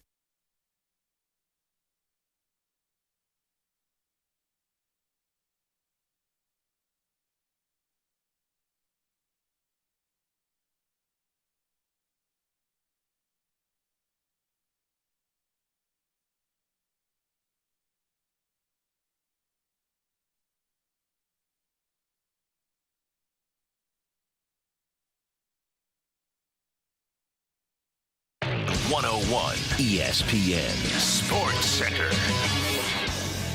I'm Andrew Marsh. It's time for a Sports Center update brought to you by Saliga Heating and Cooling. The Blues, after losing to the Edmonton Oilers over the weekend 4-2, will take on the Vancouver Canucks tomorrow night. Pregame starts at 8 o'clock. Puck drop is at 9. We spoke earlier today with Jeremy Rutherford, our Blues insider from The Athletic. If you missed that interview, make sure you go to 101ESPN.com or check out the free Schaefer Door Company 101 ESPN mobile app. Just head to the podcast page and you'll find all of our interviews and full shows there. And it's all brought to you by Dobbs Tire and Auto Centers. Also over the weekend, Mizzou's basketball team took down Kansas 76-67. The Illini better be on the lookout, Carey Davis. We talked about that in What's Trending. Once again, if you missed that conversation, just head to the website or download the free mobile app. Tonight on 101 ESPN, you can listen to Monday Night Football as the Cowboys take on the Cincinnati Bengals. Pregame starts at 6:30. We have our biggest question of the day coming up next. I'm Andrew Marsh, and the Sports Center update is brought to you by Saliga Heating and Cooling, an independent American Standard heating and air conditioning dealer.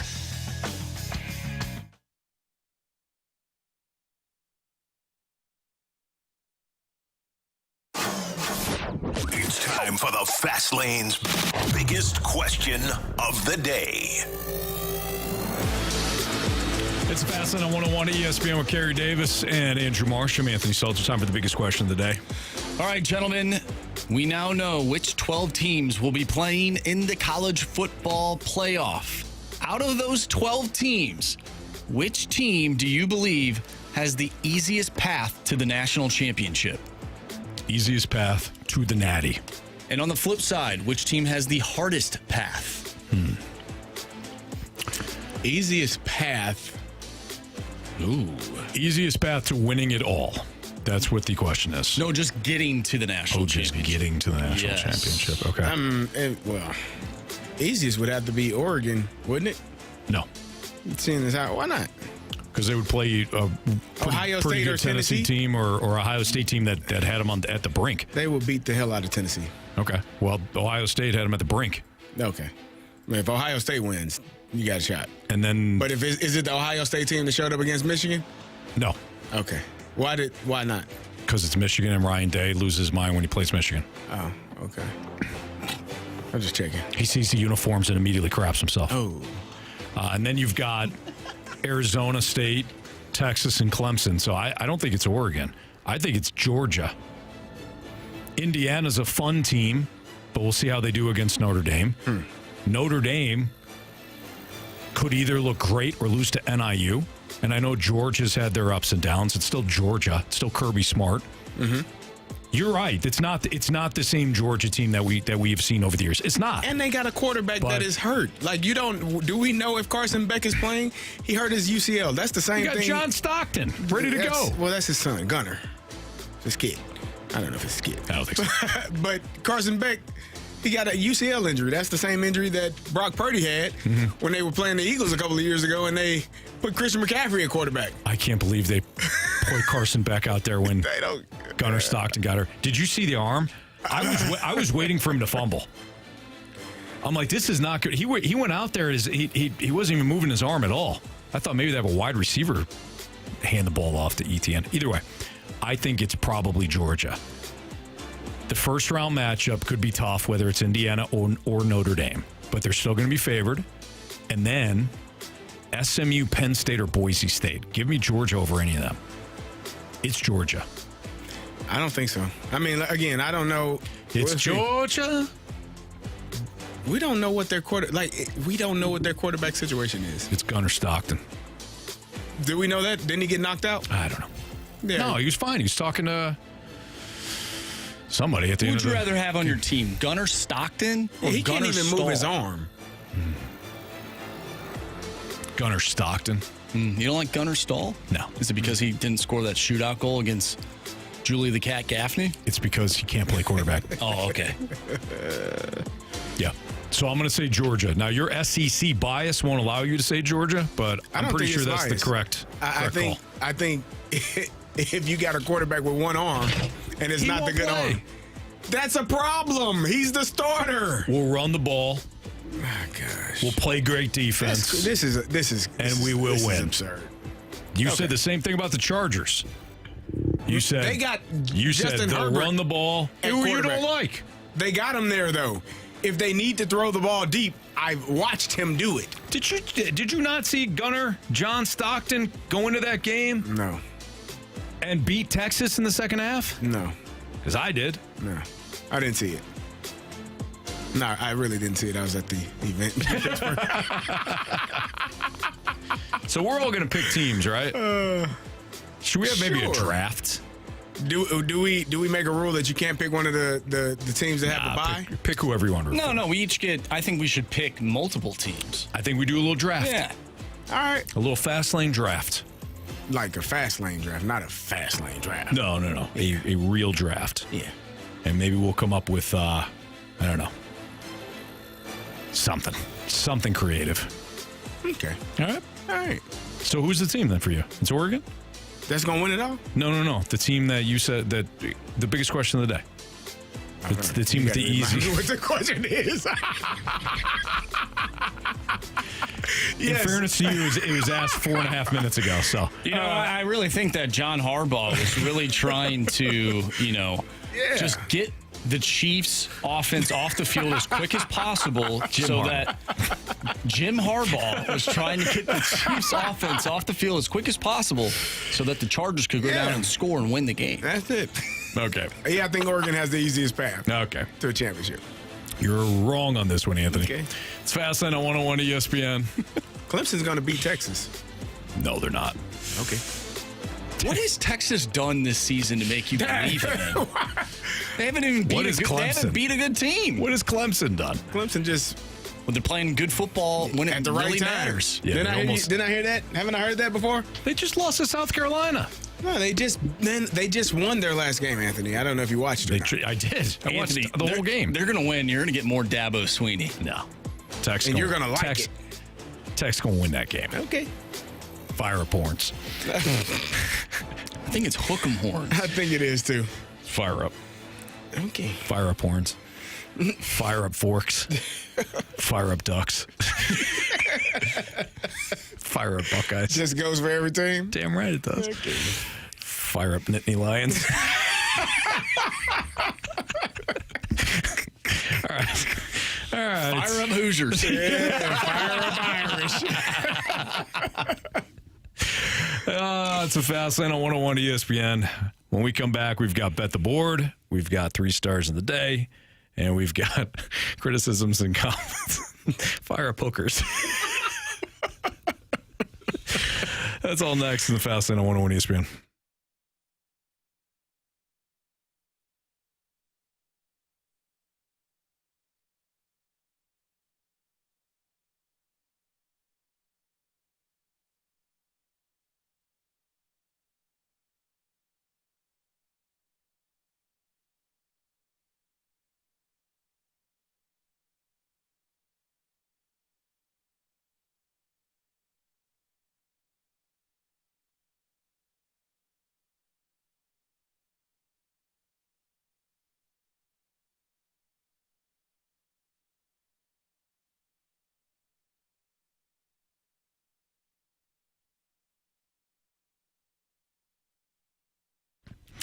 Speaking of affordable, you can head down to Auto Center's Nissan Herculaneum and check out the great pricing that they have on new and used vehicles. At Auto Center's Nissan Herculaneum, they've got over 700 new and used vehicles, all in one location with discounted prices on every vehicle in stock. So you could look for massive year-end dealer discounts, like up to $11,900 off MSRP on select new Nissan models. You could take advantage, too, of the low finance rates available right now, such as 0% APR for 60 months on the brand new Nissan Rogue at Auto Center's Nissan Herculaneum, plus available no payments for 6 months on select new Nissans or payments for 3 months on select used vehicles. And as always, at Auto Center's Nissan Herculaneum, qualified new and used vehicles come with the complimentary lifetime warranty. A little peace of mind there for you. Plus, new Nissans come with a 30-day return promise, and no one offers that last option. But they also have the three free oil changes included through their Nissan Maintenance Care Plan. Go out and see my friends out in Herculaneum. It's Auto Center's Nissan, and you can also check them out on autocentersnissan.com.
brought to you by Dobbs Tire and Auto Centers. Time to bet the board here in the Fast Lane. Marsh, what's our latest standings here, kid? All right, so I have 3 points. Jamie has 3 points. Carey and you, Anthony, are tied with 2 points. What? I'm sorry, no, you have 3 points. I forgot to switch that Packers plus 3.5. I had it at plus 3. You're right. You have 3 points now. I appreciate you, Marsh. Thank you for doing that. All right, so Jamie with 3, me with 3, Marsh with 3? Correct. And CD with Dos Hermanos. That's brothers. It's not points. I don't know what points is in Spanish. Los Pollos Hermanos? I just like saying Hermanos. All right. Carey knows what Los Pollos Hermanos is. Oh, yeah. Yeah. Los Pollos. Is it Chicken Brothers? Yeah, you better know it. Okay. Gustavo Fring. All right. Okay. All right. I always wanted to try that chicken, though, because, you never know. Seems like a lot of people went to those places. They did. It was always packed. It was. Brandon from the Snake Pit. The strings on my hoodie apparently were bothering Brandon so much. I've straightened them out, Brandon. What happened? There you go. Where were they they're at? a little cockeyed. One shorter than the other? Yeah, Brandon has not appreciated that. So there you go, Brandon. Got it for you in the last segment. You mother fast lane. Just kidding. Love you. Love your face. Marsh, what do you got tonight? I'm taking the Bengals in a race to 25 points against the Cowboys. Bengals first team to 25 points tonight, minus 110. Now, if nobody scores 110. And then I lose. 110? 25? Nobody scores 25. Then I lose. Okay, got it. Jamie did send in his pick. Yeah, Montreal Canadiens money line. Against the Ducks. Okay. Canadiens. Am I last? Yes, sir. Are we making sure that that's under minus 150? I know it was earlier. The Ducks. They are playing the Ducks at home. I mean, Montreal's, it's not like they're a great team. I got them at minus 160. We'll believe them. So technically, Carey's awesome. Technically. I just wanted to stop mid-sentence and say how awesome Carey is. Appreciate it. Or pink. Let me continue my sentence now. Jamie's cheating. All right, I'm going to take the over. I'm going to go Chalk McChalkerson here and go 50.5 over for the Bengals Cowboys tonight. Neither team likes to play defense, let's be honest. So give me that over. Oh, this is making me nervous here. Your Warriors played last night. I didn't watch it. They won. Did they? Yep, they beat the Timberwolves. Well, that's what I picked. No, you picked the Bills. After telling me earlier that you considered taking the Rams in the pick 'em. I did. I couldn't remember for the life of me what I picked all weekend. I'm like, what did I pick? Surprised you didn't just take the Steelers. You're going to be there. You're right. But it was like 6.5. I was like, Yeah. I didn't want to. You don't want to lay the half? Nah. I want to lay the 6. Give me Ezekiel Elliott over 9.5 rushing yards. All right. He's going to end up with 7. That's my luck. He's going. You know what? He's going to have 10, and then he's going to get tackled in the backfield for a 3-yard loss at the end of the game. Get dropped. You're going to be like, why is he even in there? Why is he in there? Put it wrinkled down. He's the backup. That's why. Hey, before we sign off here and get to our 3 stars of the day, don't forget you can join the morning crew at the all-new Hot Shots on Lindbergh for a TMA Christmas party on Thursday, December 12th from 7 to 9 p.m., featuring Santa Doug giving out presents every 10 minutes like Blues tickets, signed Blues pucks, concert tickets, including Post Malone and Jelly Roll, Kendrick Lamar, and SZA, Jack White, Disturbed, Linkin Park, and more. Hot Shots will also have a TMA holiday-themed menu with shot and drink specials throughout the night. Also, please bring a new and unwrapped toy for Annie's Hope. Come celebrate the holidays with TMA at the brand new Hot Shots on Lindbergh, December 12th, starting at 7 p.m. Marsh, go. All right, 3 stars of the day. Our 3rd star of the day goes out to Coco Malone. Or Coco Melon. 2nd star of the day goes out to Bosom Buddies. Oh, yeah. Oh, they saying he won't play? Is Zeke not playing? Oh, no, he'll be in there. No. Can I change it to Cooper Rush 2.5 rushing yards? Gotcha. Give me Cooper. Farm chips. And our first star of the day goes out to saying fire up before naming the sports team. Perfect timing. All right. We hope you either enjoyed or at least tolerated this fine program tonight. Many of you asking, hey, remember when Jamie was on this show? No, we don't. It's been a while. But at some point, we expect him to take some vacation when he gets back. Not be here. So, no, but he's still on the show, we think. Everybody have a great night. Happy Monday night to all of you. Cowboys-Bengals pregame starting at 6:30, following a shorter instant replay for our main guy, Jamie Rivers, and Andrew Mosh, and CD. I'm Anthony Stalter. See you.